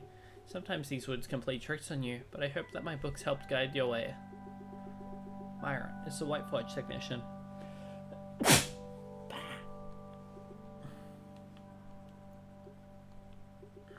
wish my husband or I knew more about the power plant. It's really sort of a coincidence that we've become the main local contacts. You must find it odd that there's a public library in the middle of nowhere. Thank you. After all, libraries are meant for people to enjoy. There used to be a bigger community here in these woods, but the population shifted more towards industrialized environments. Perhaps we should have moved along with them, but at this point, it feels to me like this library is part of the woods. I don't know if it could be transplanted. We have an interlibrary loan program, and the building itself is still frequented by those with a love for books and a bit of a penchant for adventure. But I can't blame you if you think we should be doing more with what we have. Oh, to adventure through the enchanted woods to find a big library. Life could be a dream. This library is very important to me. It was here, as a terrified and desperate youth, that I found new stories in which to house my soul. It kept me safe and allowed me to belong in a world that I thought had no place for me. What is Aleph? What is Wesley? Nothing but shifting and spilling at patterns of energy. To the world, a speck of dust. To a molecule, inconceivably vast. We become who we are by encasing ourselves in stories. This is why I find it so vital to make stories open and available. If these stories provided me with a home, then maybe I can return the favor. I don't know too much about the plant, but we have been dealing with some spores from the geom. They fly through the air and send a deep chill through your bones. We found that they avoid bright lights, however.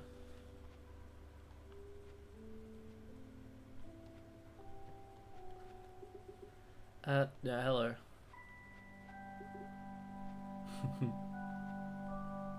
Gosh, this place is beautiful. The Nymph Prince, a story of a wood nymph's transformation at the hands of a cruel sun god and how the peasant Kaoim helped her find her way home. Even alive, the story of a girl's childhood and the texts that form building blocks of her life.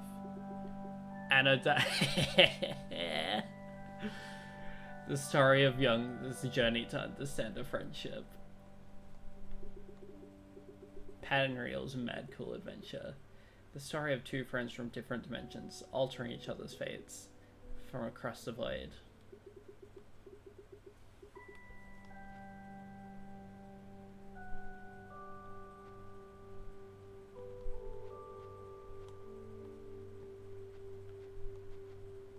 Summers and Winter, the story of three people's lives as they find their way in the big city. Olive, the story of one rabbit's quest to save her farmland hometown. Perfect, the story of a man's decision to investigate the repercussions of an attack on his race's immigrant community. The Desert, a story of how a woman traversing and meeting the other players of a cold, white digital desert world on her computer, while being spectated remotely by an audience of thousands. Chenjun, the story of a woman artist from a countryside facing challenges of identity while trying to make it in White Forge City.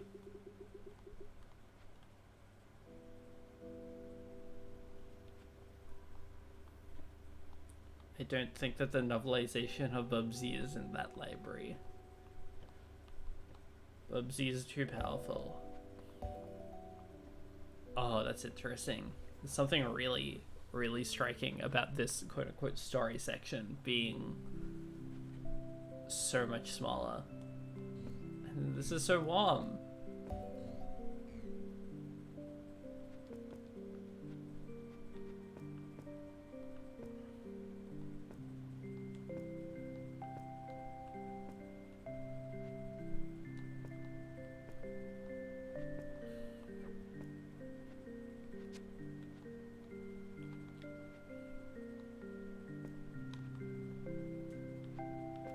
This is a weird guy.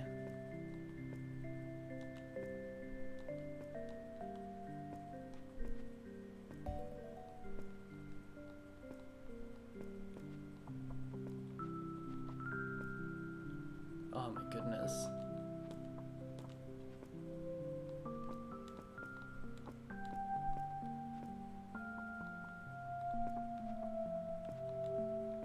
This music is gorgeous.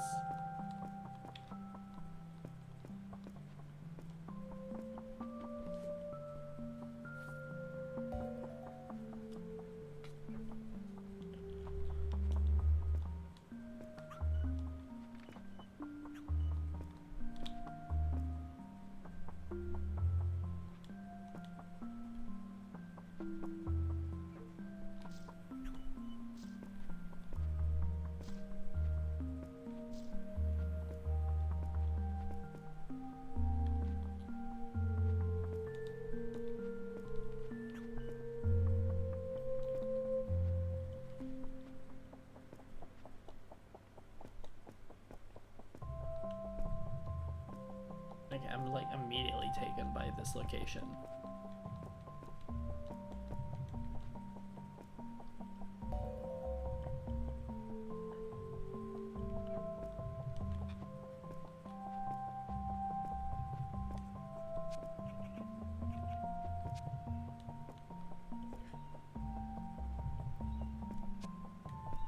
Especially for like a power plant type setting.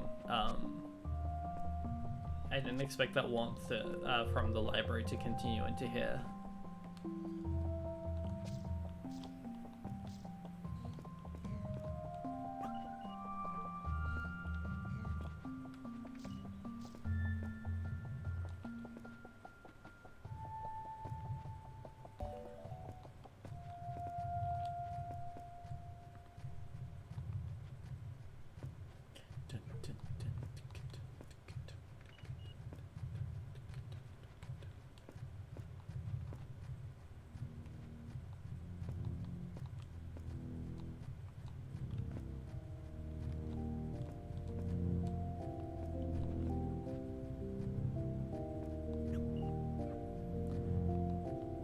I am trying to think what this music reminds me of. It's like, this reminds me of something from like,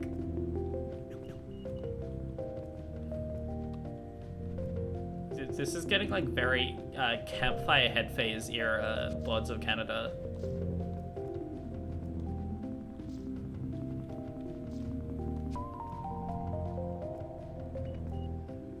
This is like the end of Day Van Cowboy. Also, this thing definitely wasn't supposed to follow me, I don't think.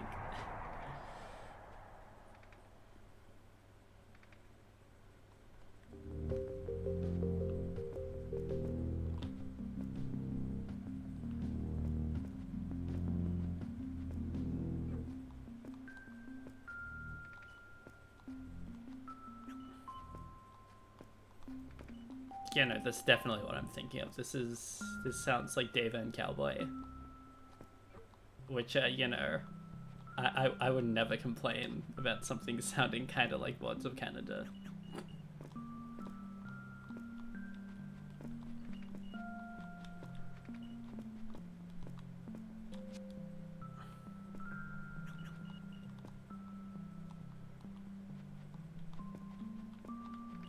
Can you, like, cease this nonsense, please?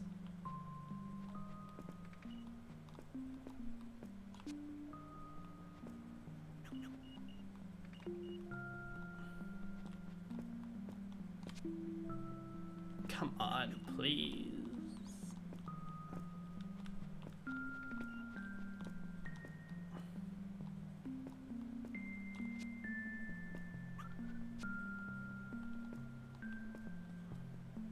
Okay. This time the game will not make the enemy duck down from underneath the walls. Yeah, there we go.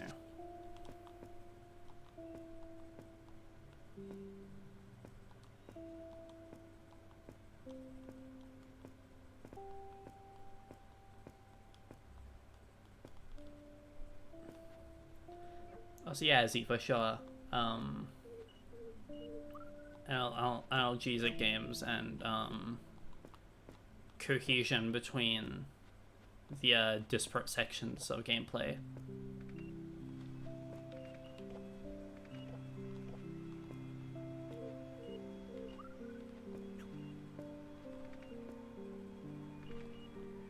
I'm rather endeared to the fact that the woods area was, you know, so little people. It's just the library in the middle of nowhere with only those two. I love that.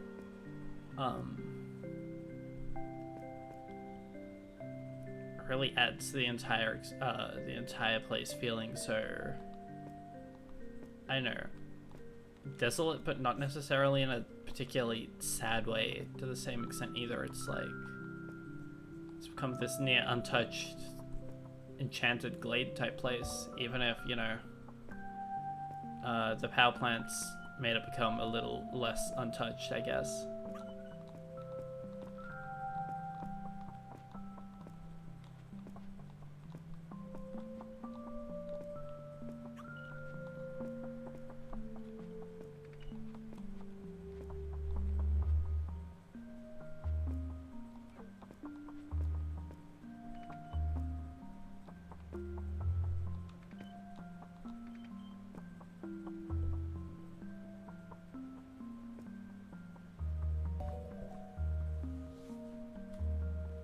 Two of them.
Let's try that one again.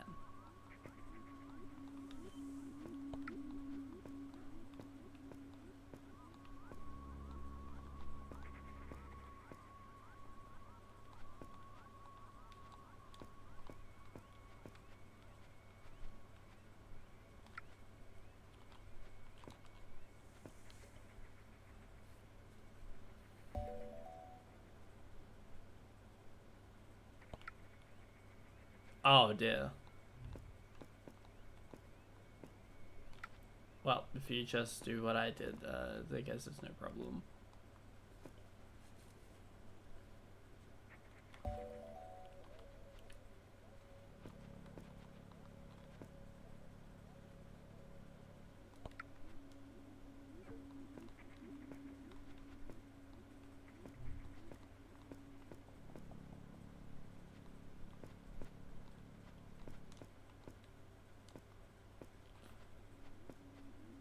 But, oh. Zeb the Fool. It's okay, there we go. They have another enemy attacking me. The Kemper.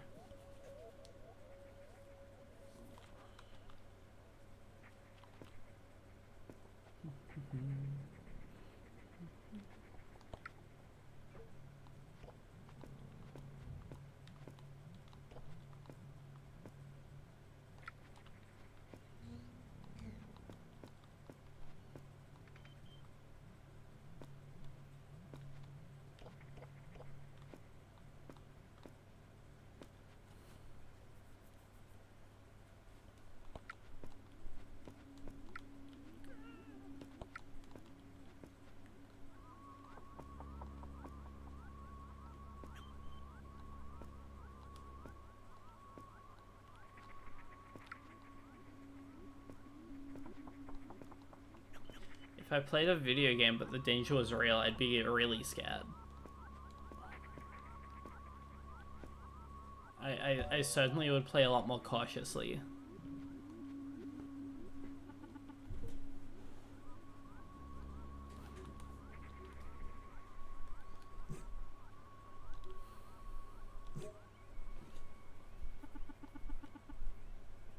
Okay, the vents are redirected. That should do it.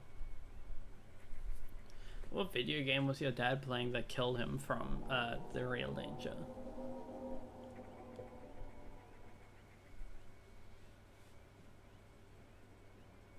Bubsy. It's always the Bubsy, isn't it? The bastard.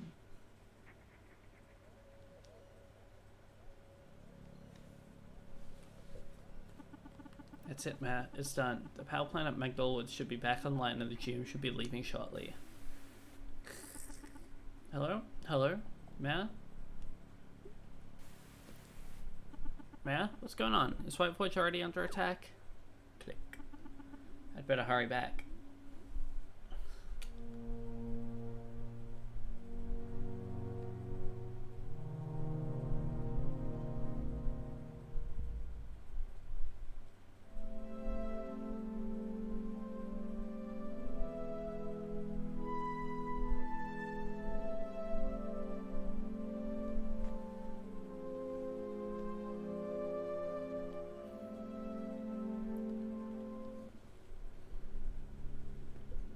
Gosh.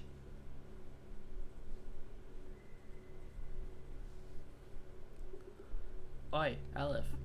Hey, I've got a message for you. The mayor said he needs you at the Sunrise Spire. Something's gone bonkers with the cannon things, eh? The train power's out, but come on, I'll take you on this maintenance cart. Got it. Aleph, oh, thank God you're here. What's going on? What's wrong with the cannons? Some spores got into the Sunrise Spire and are disrupting the pipelines that are charging the cannons. It's keeping us from hitting those monsters with everything we've got. Aleph, we need you to go in and redirect the energy flow so that we can reach maximum charge. Redirect the energy flow to charge the Oriole 4 cannons? Got it. And Aleph, these pipelines are shuttling highly concentrated energy. If the control room were to overheat while you're in there, I won't let that happen. Be safe, Aleph.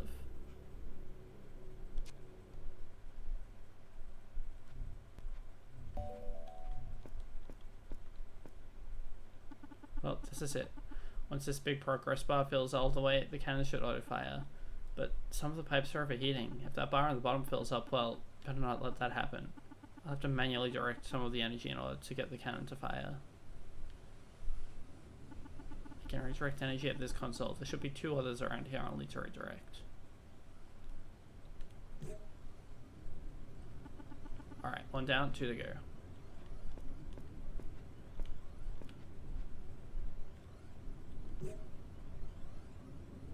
Alright, and 1 more to go.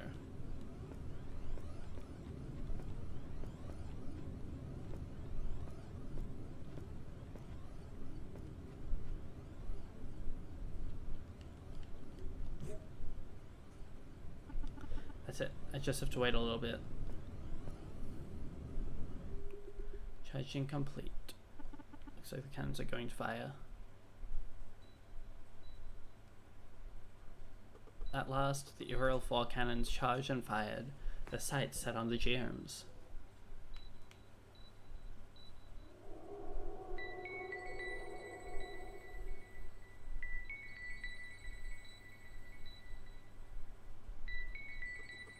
The weapons hit right on their target. Deadly concentrations of light energy crackled across the geome's vast hulls.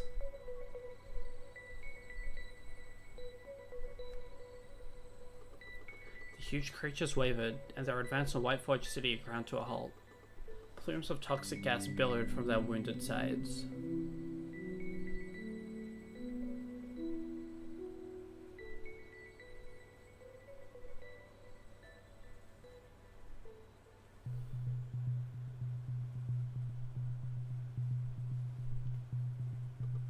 But in the end, the GMs would not die. Each one slowly limped away to nurse its wounds in a distant corner of the earth. Well, we saved the city. And doomed the world, unless we can find a way to kill those GMs once and for all. What happened, Wadsnick? I thought that failure was astronomically unlikely. Probability is just that. Probability. We gambled and we lost. I don't pay you to gamble, I pay you for science, I pay you for proof. Certainty. Scientists don't deal in certainty, Biggs. We find evidence, and we make the best decisions with what we have. Our plan failed. Even if we can hold the GMs themselves off indefinitely, we don't know how or how soon they'll bring about the flood. Aleph? Yeah? I misjudged you. Initially, you're a very capable technician, and right now you are perhaps our only hope. You and the long-dead residents of Caravold. The ancient city? Yes, our initial expeditions to Caravold yielded a wealth of information about the GMs, the apocalyptic disasters, the world cycles, etc. But we did not come across the method of by means which the Caravold managed to destroy 2 of the GMs. Based on our survey, the Caravold's technology, we assumed that we could match and surpass any sort of weaponry they might have used to fight the GMs. So we focused on our domestic infrastructure, and we began to work on the Urel 4 cannons. But we have failed. But they, at least, partially succeeded. We need you to go back to Caravold and scour the place for clues about how they destroyed the GMs. But how? There's a subterranean tunnel that links our continent to the other continents, outer continents. The passage is blocked by ancient Caravold technology that we've managed to decrypt. We will provide you with a Caravoldish translation tool and the passcode to reach the outer continents. Once you reach Caravold, you'll be able to contact us again using Caravold's long-distance radio system. We'll figure things out from there. You'll need a map to the tunnel entrance, so take this.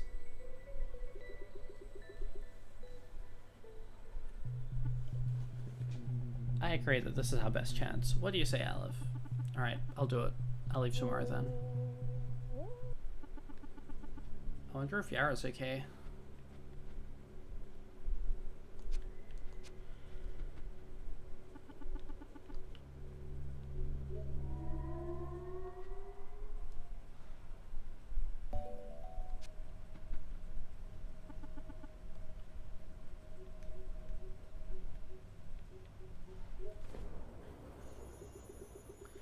Creepy bum came to town right as things started going rotten around here.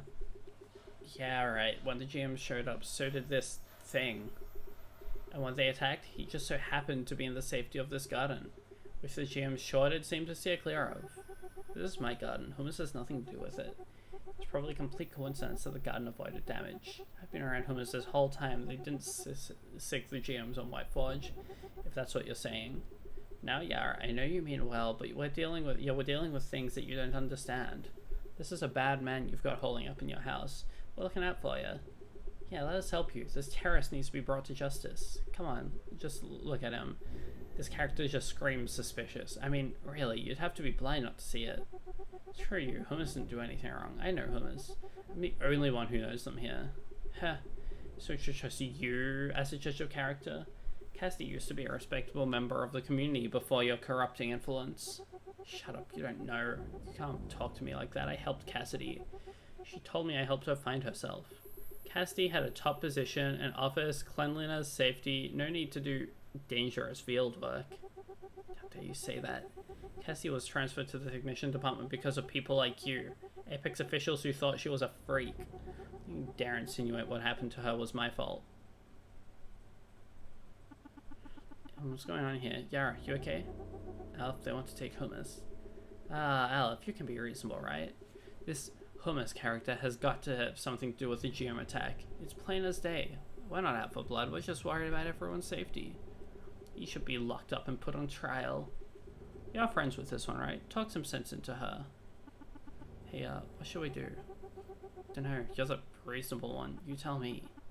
Sorry about everything, Yara. I don't want to fight. Me neither. But I gotta go. The world really is in danger and I have to go far away for a while. What if Hummus could stay in the jail at the lighthouse for a bit? What? You don't believe. No, but they'd be safe there and everyone would stop bothering you. I've seen the cells, they're really not so bad.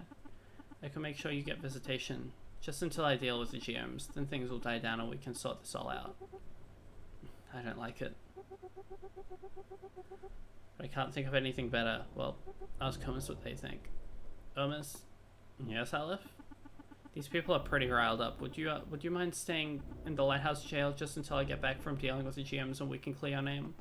Mind? I do not mind anything. Thank you. Let's go then. I'm glad that your pork noodle soup goes hard. I'll be back as soon as I can. I wish you safe travels, Aleph. Hummus? Yes, Aleph? I don't think you made the GMs attack the city, but do you know anything about them? What do they have against Whiteforge? The GMs are unaware of the concept of Whiteforge, and thus they have nothing against it. So they're being controlled or led by someone else? No personal entity directs the actions of the GMs. So then, why Whiteforge? Why now? You can't tell me this is just random chance. Whiteforge and its power plants are being specifically targeted. Your question is too broad to answer accurately, but it is correct that the GM's attacks are not random at a high level, in the sense of a dice roll being used to determine the targets. I don't have time for this. How can I even tell if anything you know about is anything you know about this, or if it's just stuff you're making up? Each being has its own frame of reference. I answer for my own, with no intention to deceive you. Ultimately, however, you have no absolute way to verify the validity of my knowledge, the sincerity of my communication, or the stability of the concept of objective reality. Look, fine. Never mind, I'll go handle this on my own. I think you mean well, Hummus, just... I need more than that right now.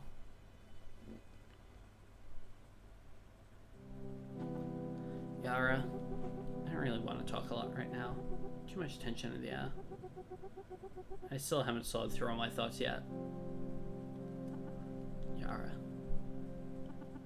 I've missed you. I've missed you too.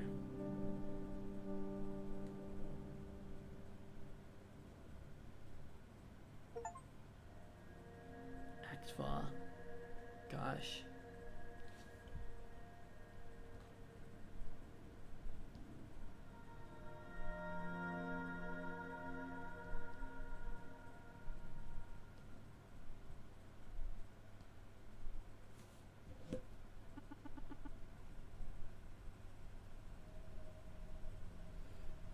Time to head to Carafold.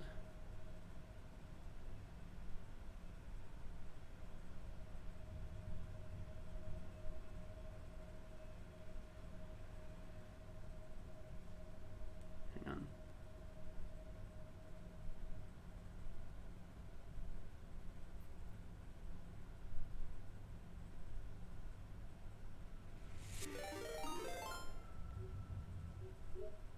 Whoa! 10 people. Ah! Don't chew my head off.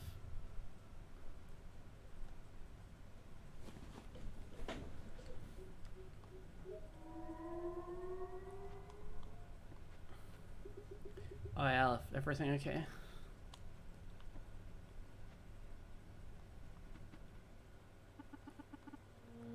Time for the longest journey yet.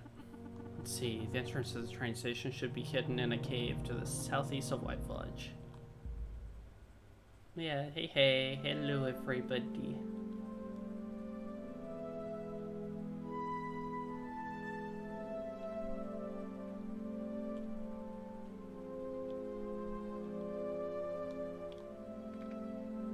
Carafold Tunnel.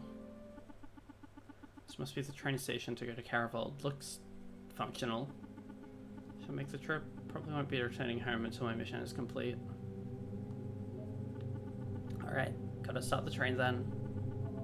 Let's see here. Dr. Wadsnick gave me detailed instructions on how to operate this train, so if I just follow this order, I should be on my way. Okay. Presses buttons. It sure did something. Okay. It's a diagram of the continent with white fudge and what I'm assuming is what Carabold is. Looks like the outer continents consist of two large continents, and I'm heading straight to the southern one. Estimated time of arrival? Whoa, that's fast. It's moving. Here I go.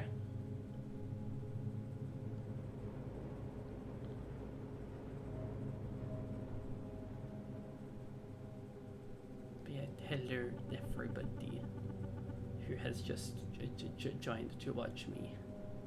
Heck yeah. Well, I must be near Carabold now.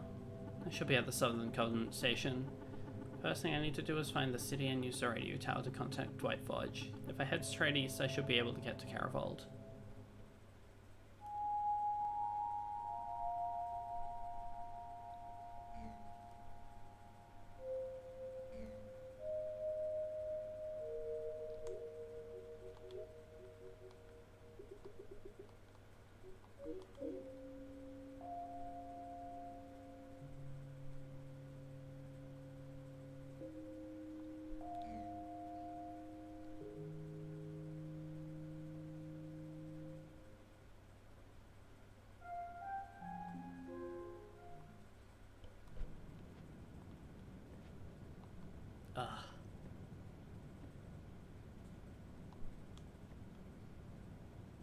Super T gaming.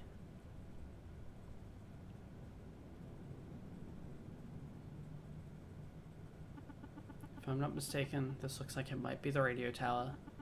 Carabold's equivalent of the sunrise fire. I wonder if the signal is strong enough to contact White Fudge. That'll be my first order of business. Carabold, the ancient city.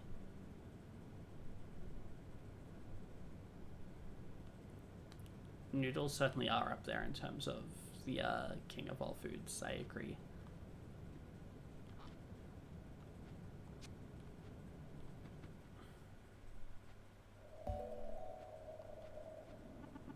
Let's see, this must be the radio console. I wonder if I can turn this on by... Good, that worked. Let's see if I can find my way around this interface. And input the correct frequency. Hello. White Fudge, can anyone hear me? White Fudge, this is Aleph. I've reached the Carabold radio tower. Bzzz. Hello? White Fudge, this is Aleph. Aleph, you made it. I'm putting Dr. Wozniak on the line. While surveying some records that we brought back on our first expedition to Carabold, I found a reference to a highly secured government office on one of the higher floors of the radio tower. You can find a way to research the higher levels. Okay, the main paths are blocked by a lot of rubble, but I'll see what I can do to get higher up. Over and out. There's a couch in this break room that looks reasonably comfortable. I can sleep here later.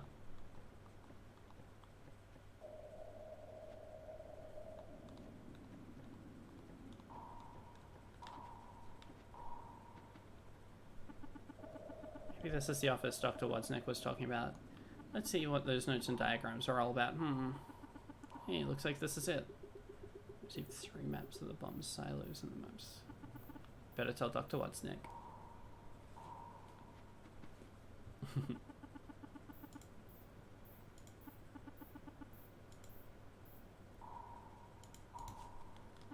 Doesn't seem to be anything useful here, though.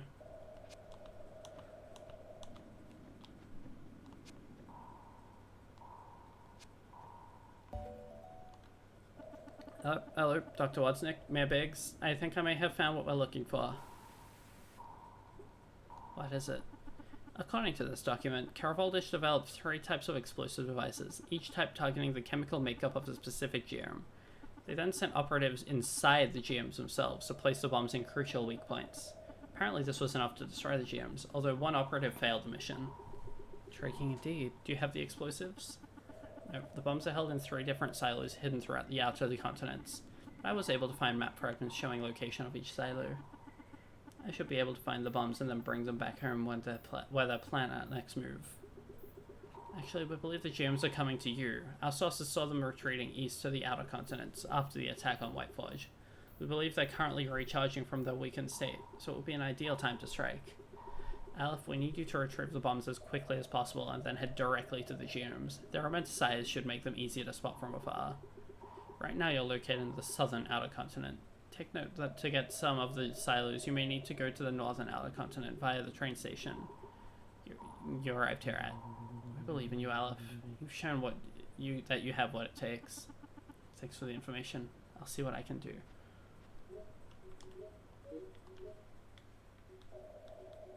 There we go.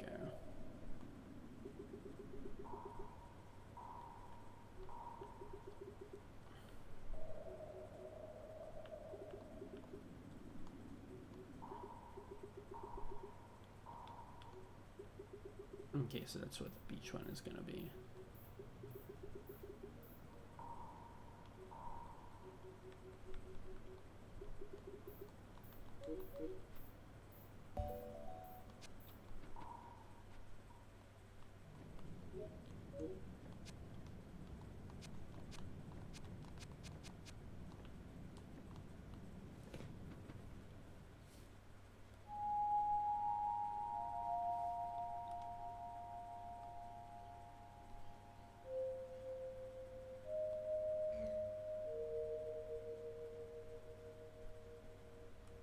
Okay, so it's got to be around here somewhere. There we go. Earthbomb silo.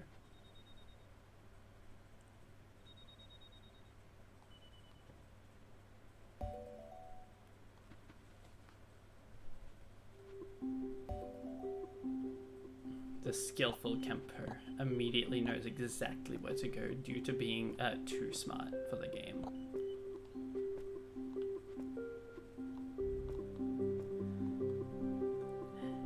Yeah, even the ocean has the Angelina search mechanic, first of all. It's pretty awesome. Even though it's obviously a lot less nuanced in this case because, well, it's not one of the main mechanics that the game's focused around.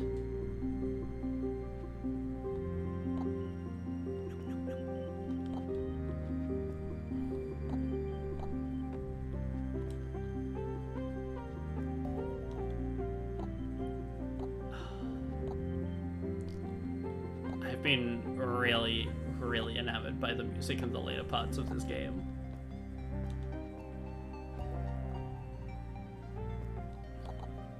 They're very dreamy despite being so climactic in places.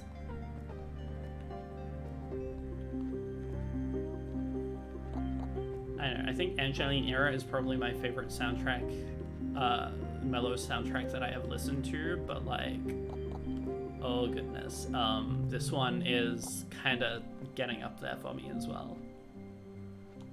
Obviously Anodyne's is also lovely, but personal appeal. God damn it.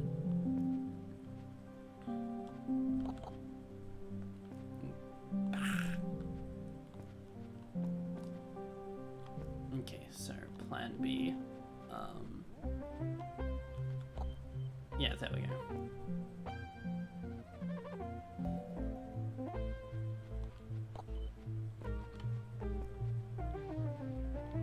There was nothing about me that was being a rageful gamer, Mercy. Stop spreading your lies.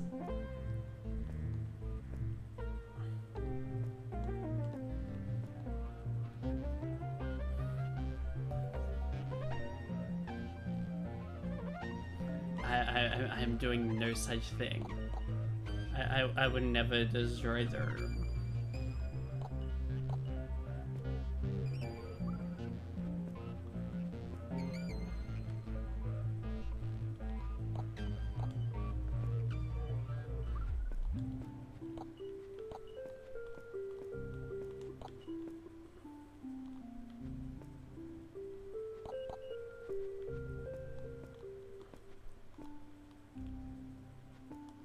I don't know if it's as difficult as Bubsy 4D because the game doesn't exist in full yet. Give me some time and then maybe we will see me experiencing the peak of video games.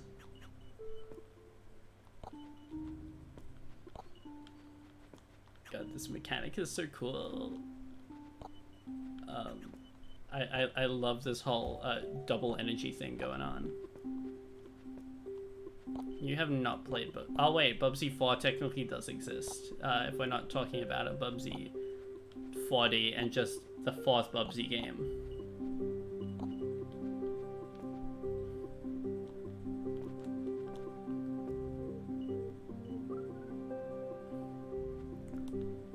Marcy, with the way you always talk, I feel like that you would have thrown a chair at your neighbor regardless of what game you were playing.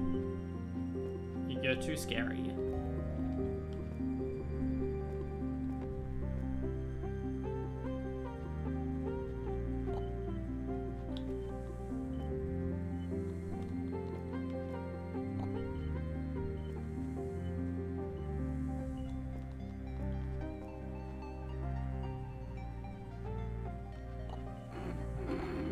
These game design is wonderful. How convenient. What would a platformer be without platforms?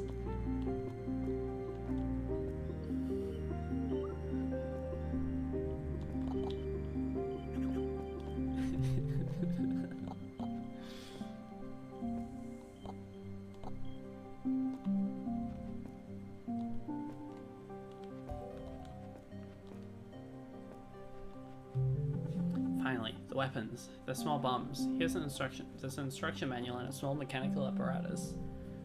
I guess I can finally try to take down a GM. Let's see.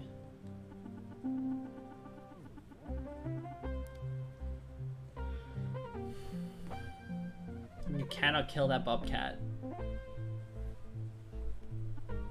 This is too powerful and incredible for anyone to be able to fully kill him. Received earth bombs. That does it with this silo. Make my way out to the other GM.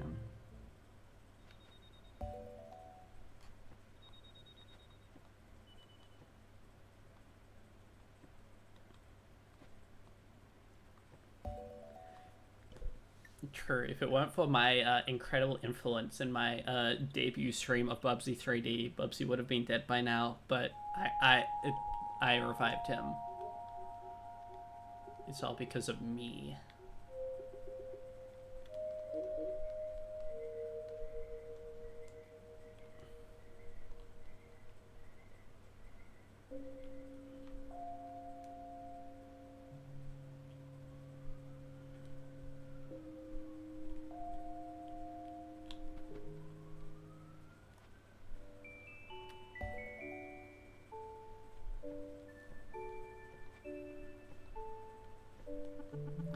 See the earth jam in the distance. I'll have to find some way to climb up on it.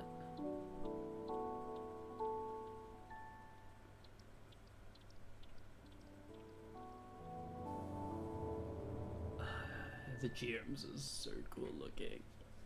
Cars pass. Solitary and strong.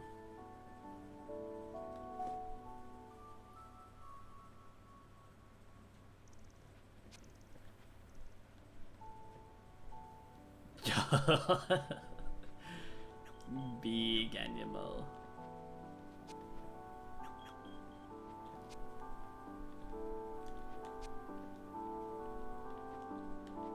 Oh, the beasts.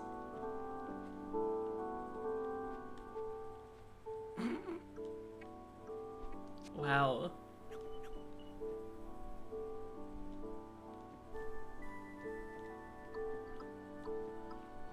Truly the game of all time. I am petting them, exactly.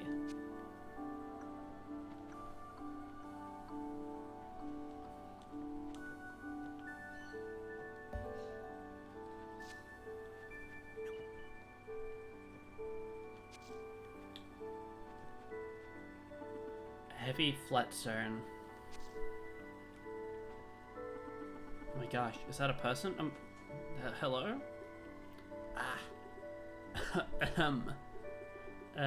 You sure gave me a start. How'd you get here? Did Whiteforge reopen the tunnelways? Not exactly. I'm the only one here, on a special mission from Whiteforge regarding the huge GM creature. Ah, GM you call it. Incredible creature. Sure is a puzzle figuring out how to categorize it. Seems to be animal, vegetable, and mineral all at once. Do they plan on turning it into a power plant or something? Knowing Whiteforge, you're not a biologist or naturalist coming in to study it for the sake of knowledge and understanding.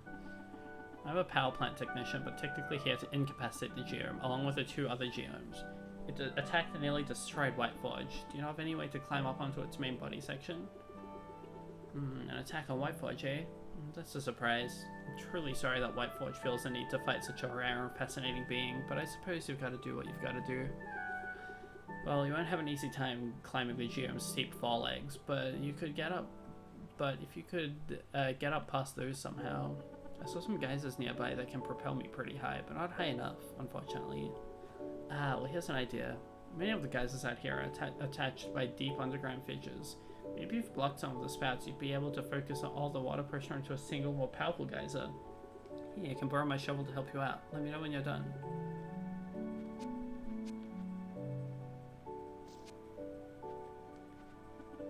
Maybe I can use Jane's shovel to move these stones onto the geyser spouts. That should plug things up. 1, 2, and...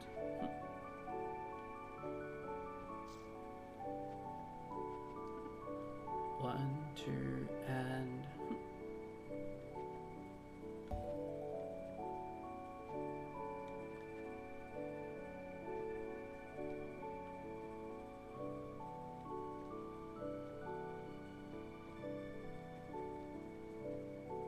The expert camper.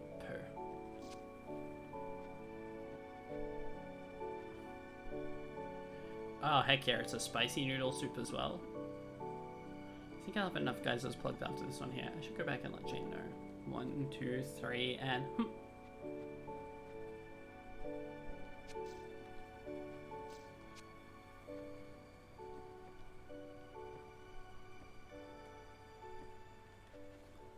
I stopped up some of the geysers with big stones. Thanks for the shovel.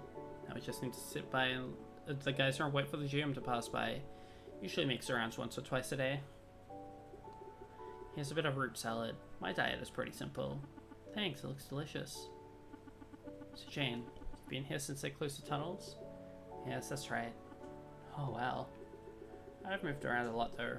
Over the years, I'm a naturalist, you see. I study organisms and their environments. It was my big break, coming on this expedition to the outer continents. Countless species unknown to our civilization, totally unique environmental conditions, but the expedition was cut short before we could hardly dig in. Something about budget redistribution. I couldn't believe it. They just left you here? I chose to stay. I knew my life's work was here in these outer continents. Initially, I kept in pretty regular contact with White Forge via the Caravold radio station, but eventually they stopped showing interest in my updates, and I started working further and further away from Caravold. I suppose the work has always been enough for me. Even though it doesn't seem to be much a point to the greater impact. Yeah. Anyway, this is reminding me of a conversation I had with Wodsnick when I first learnt about Caravold. Wodsnick, eh? I remember Anatole Wodsnick as a dead serious baby-faced kid. I guess now he must be an old fart like me. Yeah, he said that the expeditions were cut short because of what they learnt about the geomes having attacked Caravold. They focused on domestic infrastructure and defense in the hopes that they'd be able to defend against the geomes if White Forge was attacked. What? Why that little... Ugh, man, in the grand schemes, I knew something was going on that they weren't telling us. So those were the budget redistributions. It's all making more sense now. Caravold's destruction must have spooked the leadership team. Instead of trying to learn more, they just retreated to what they know best. Towers and guns. You know, Alf, I used to think they really cared about understanding the natural world. I used to think everyone cared. We're all part of it. We're all interconnected with everything. But the more I tried to get people to understand my work and its relevance, the more I realized people don't really see it that way. To a lot of people, everything that's not the city is nature. Some monolithic and exotic ideal. Good for vacation. Scary when it stacks up. And if they'd let me have my say, I'd have, well... I guess they didn't. And there's no point in me talking your head off about this. Not at all. I mean, I wish you'd been in on some of those earlier conversations. Maybe you could have helped. Maybe we wouldn't have been in this situation now. Ah, well, I appreciate the sentiment, kid. Looks like you'd better get in position to jump soon. Geom's rounding the bend. Hope you make it through this safe, and, if you've got the time, stop by before you leave. Yeah, of course. I'll stop by. Thanks, Jan. Hope you make it through this safe.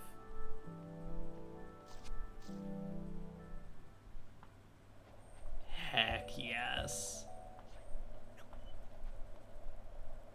Oh my goodness.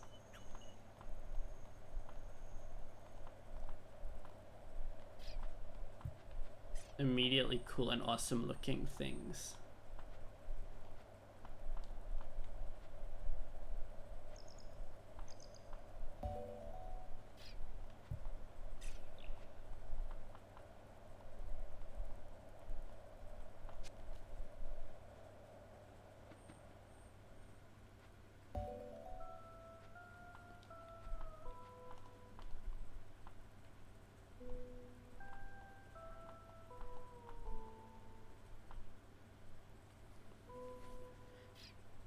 I know, this part's literally so cool, I actually think.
This is, I don't know, I think even when we're doing something as big and climactic feeling as like climbing inside this geom, I like how the music stays as this like dreamy storybook vibe.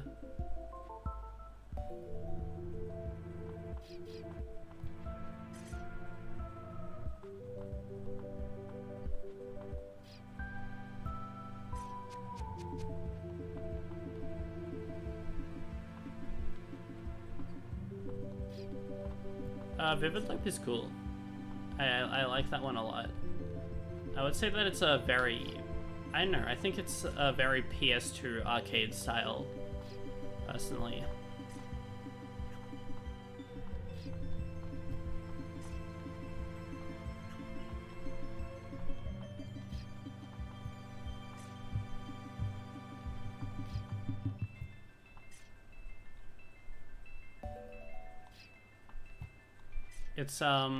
It's that music style more than anything else that really gets me with it. Kind of captures a lot of that the sort of EDM from that era in a way that the other consoles of the time didn't hone in on to the same extent.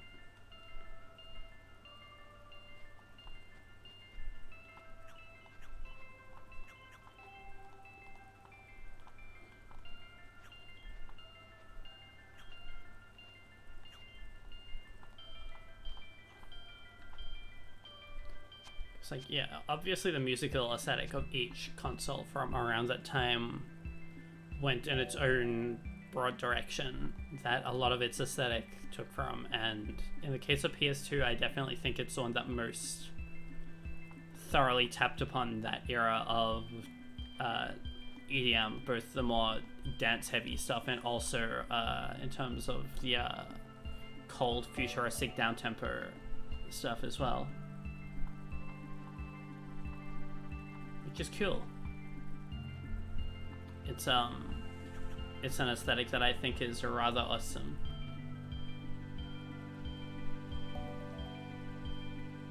I mean, though, you know, the PS1 and PS2 are a big reason why a lot of games from that time have that sort of association of, you know, oh, if you're a game from this time, you totally had that one awesome drum and bass song in your soundtrack, regardless of what it was. Where stuff even like Looney Tunes Sheep Raider ends up having this like hardcore drum and bass moment in it.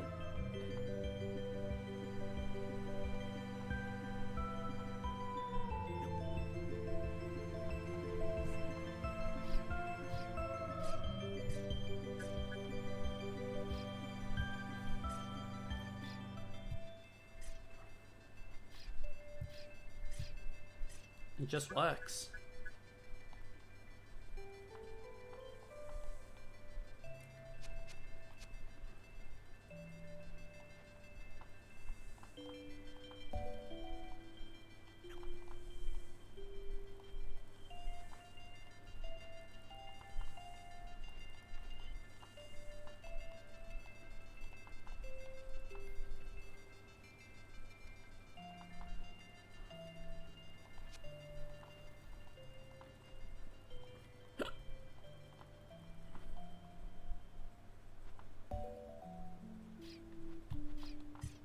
The Pluck soundtrack is crazy stuff. Ah!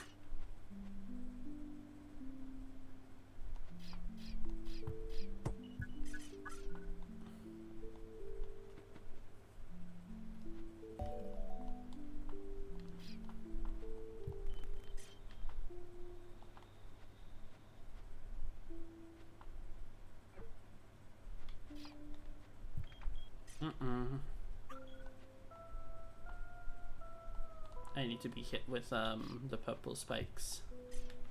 Ah! Kill, there we go.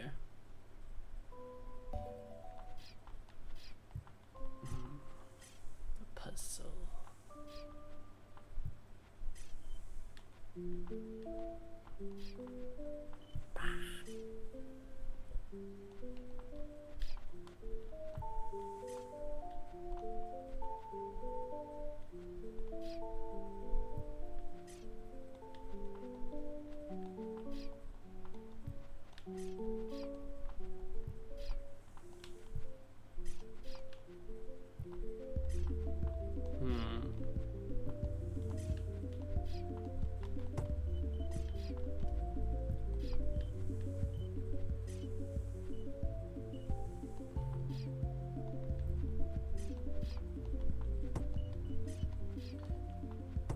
Okay. No. Okay, that's how you do it there. The thing you're talking about specifically, sorry. Yeah.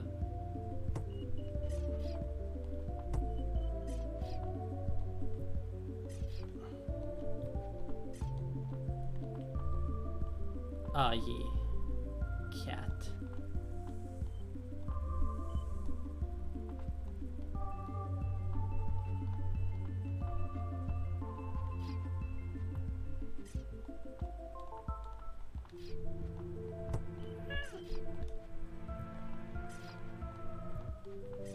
I see.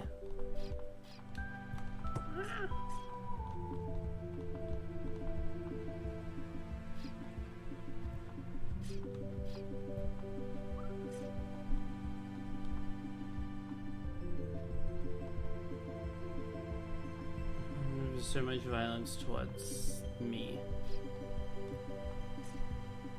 The Nibelheim theme from FF7 is incredible. I agree.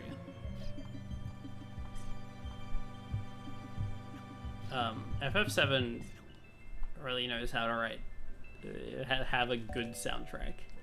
Just so many different vibes as well. I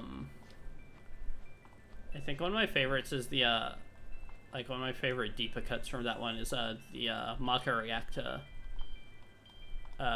OST. It's very it captures a very intense atmosphere. It feels apocalyptic.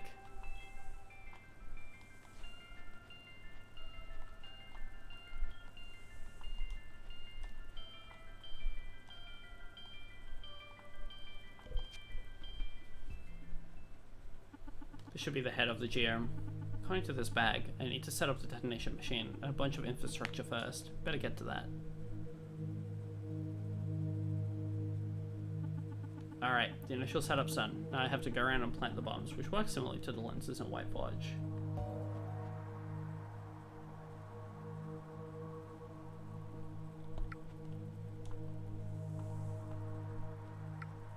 Ah, well, duh. That would like a course.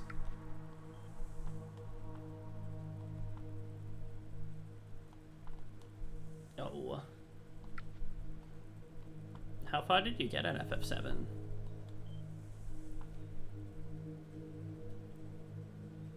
Approximately speaking.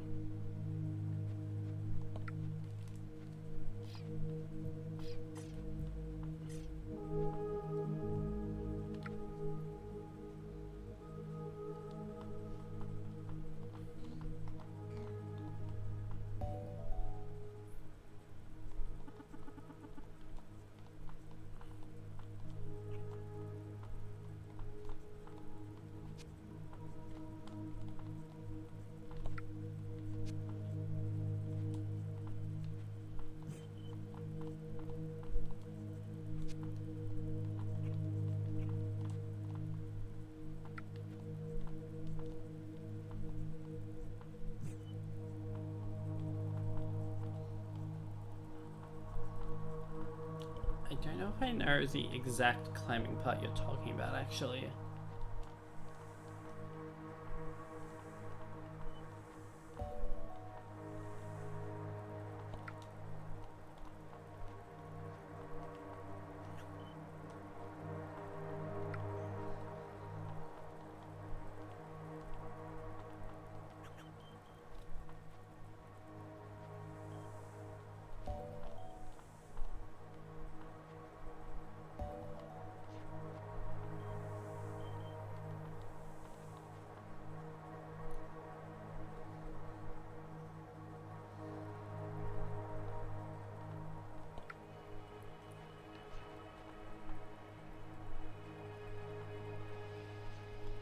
True.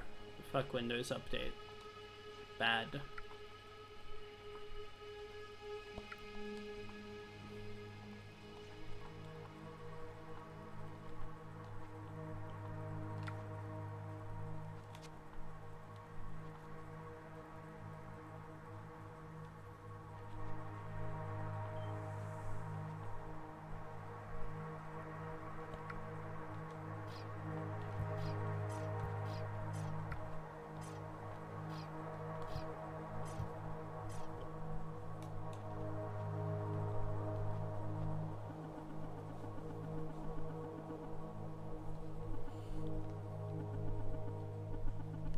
I've got to get out of this gym within an hour, so okay, Valve, you can do this. The bombs went off inside the Earth gym.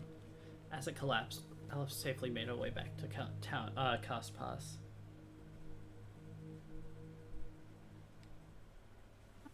Woohoo, I'm alive. I'm alive and I did it. I can't believe it. I need to go back to the radio tower and tell Whiteforge.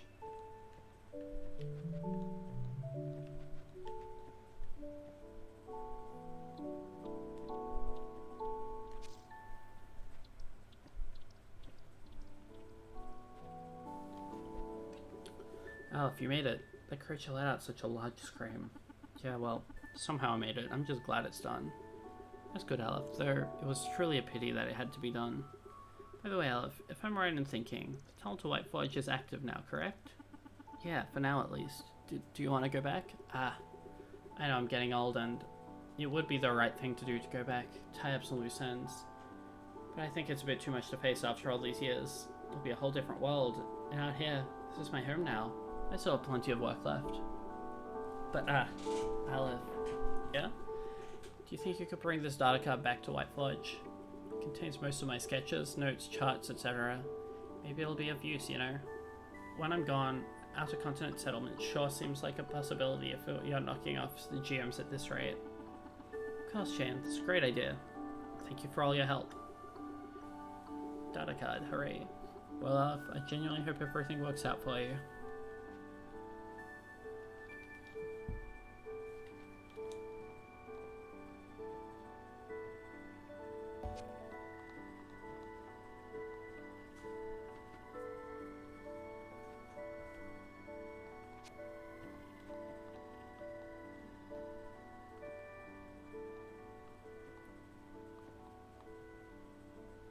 The Beast.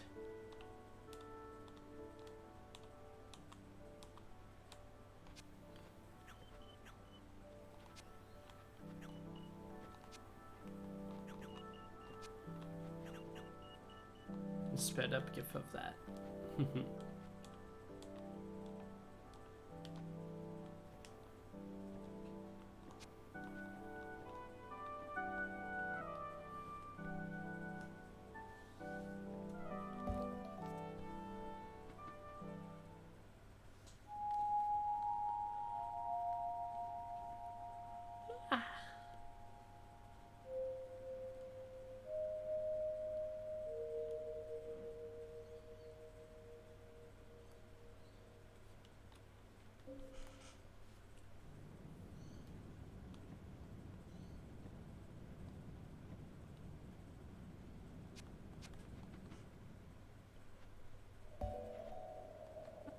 Matt, it's Aleph.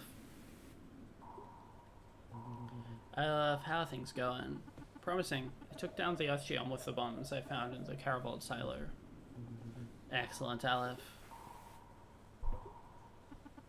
I'll keep it short, my bigs. There's a lot of delay, and I'm really worn out. I'll check back in once the next one is down. Over and out. It's time for me to turn in for the night.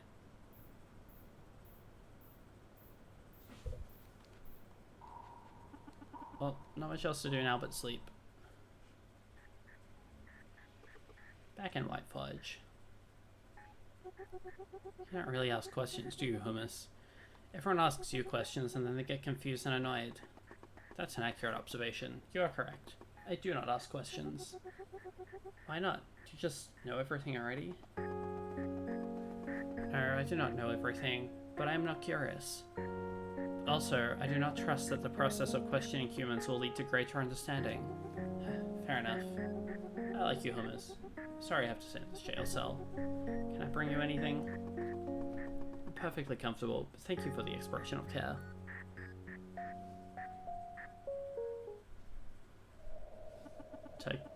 Tycho is just the lamest ever. Hey Azzy, hello. I blew up the Earth Geom.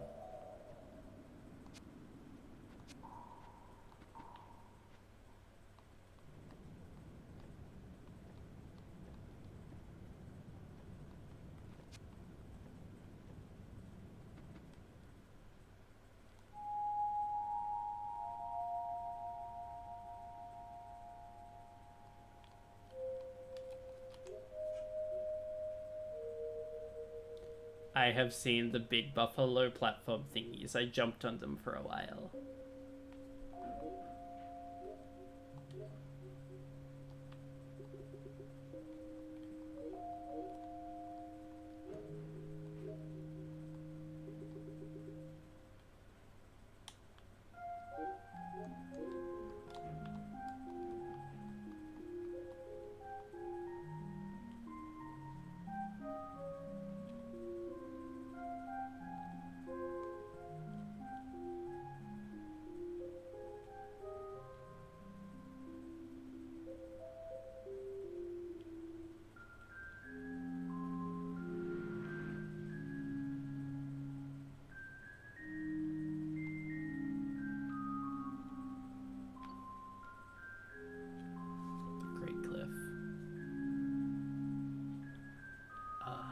This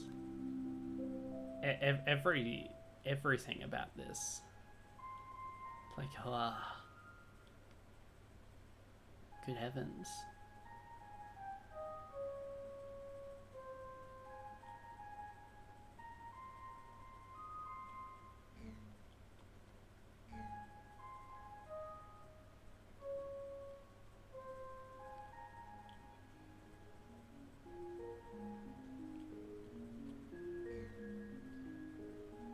The awesomeness of Kempo.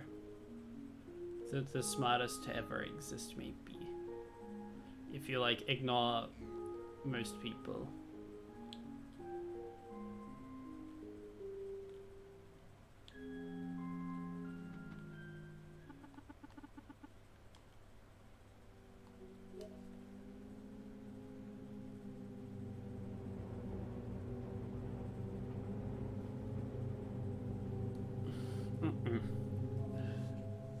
That's the slide puzzle incident must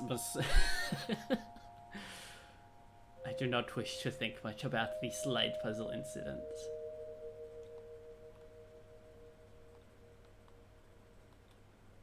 It was truly a dark time.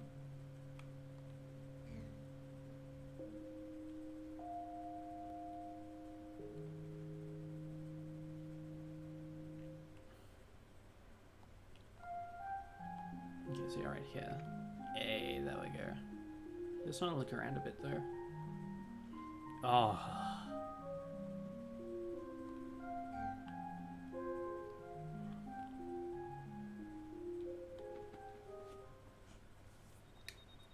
Oh my god. Trees.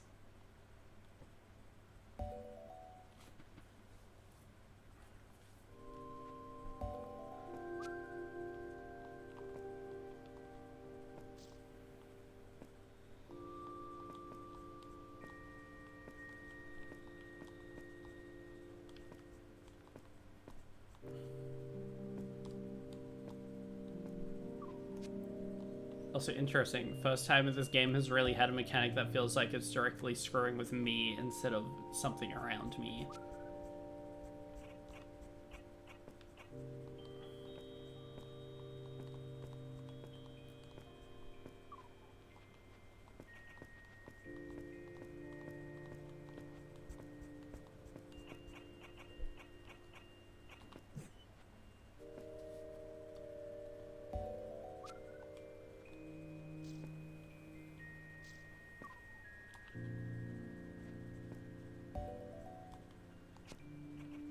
I think it's cool. It's just,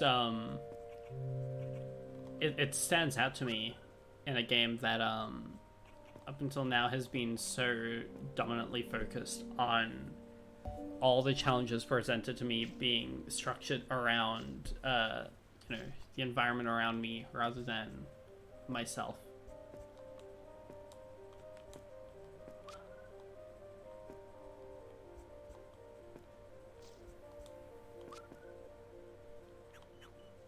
It's cool.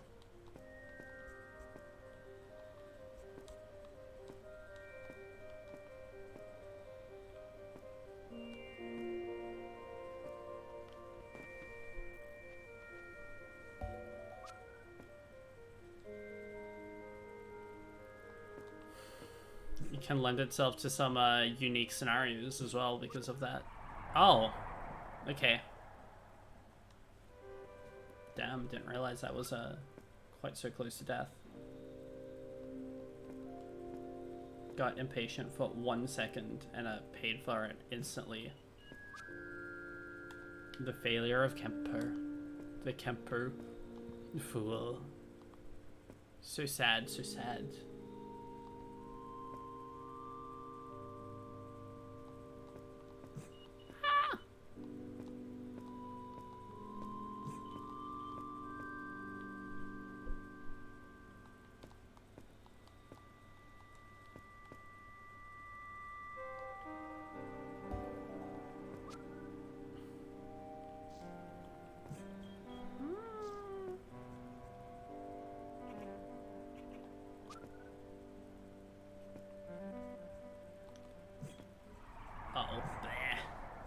I'm also very fond of the way that a lot of these tracks really are happy to develop over the course of like a decent chunk of time.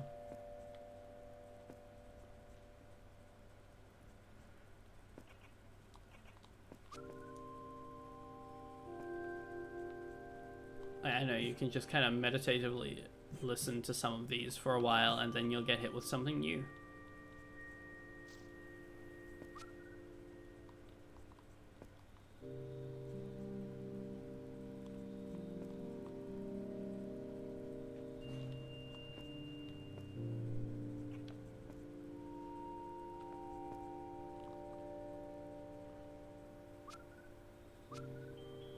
Oh,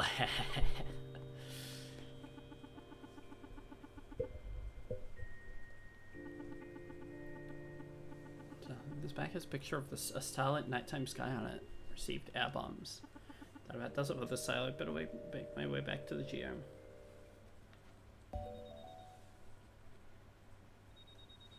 Yeah, no, absolutely. I'm very struck by it, especially in this game where everything has such a dreamy vibe to it.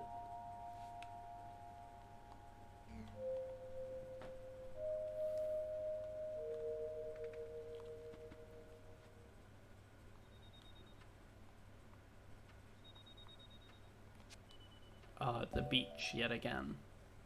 This time minus the awesome giant starfish.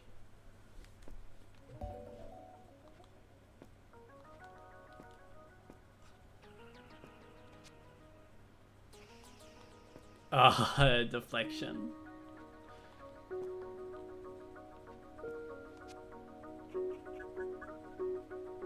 Wicked.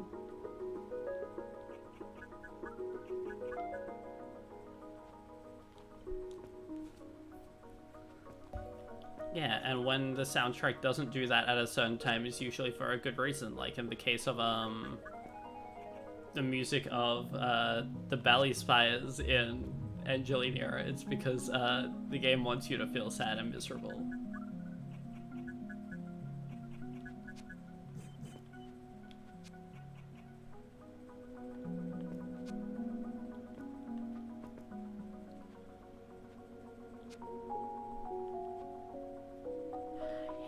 Funny town.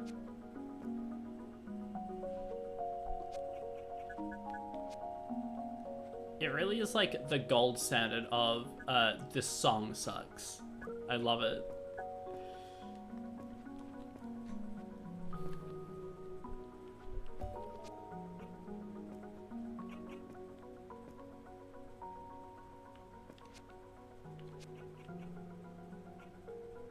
Ah, that's cool. Because I also like its use in the apartment complex area in that game as well, where it's like, this is the worst apartment complex of all time.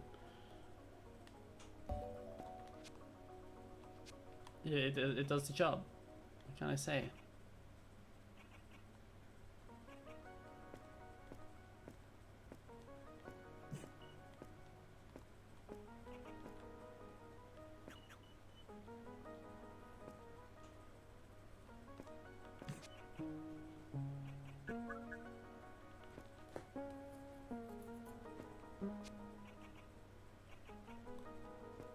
Oh, solve my puzzles.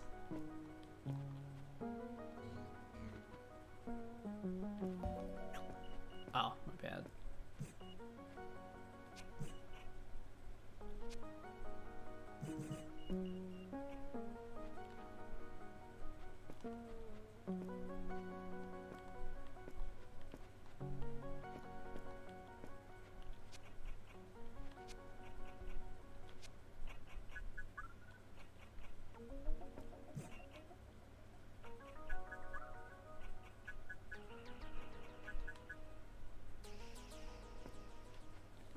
This must be the third and final box of bombs. Let's hope they're like the others. Looks like they're specifically for the gym to the north. The back has a picture of waterfalls on it. Well, it does it with the silo. Better make my way out to the gym. Azzy, what do you think about Bally's Fire 1? Is it your favorite level in a video game?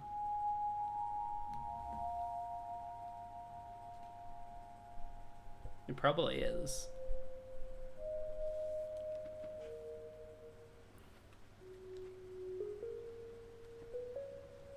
Pretty freaking epic.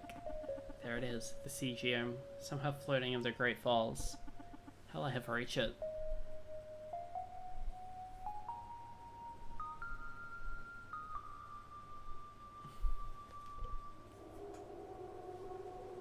Gonna open my window real quick now that the people who were loudly doing tree work are not there anymore. Big stretch.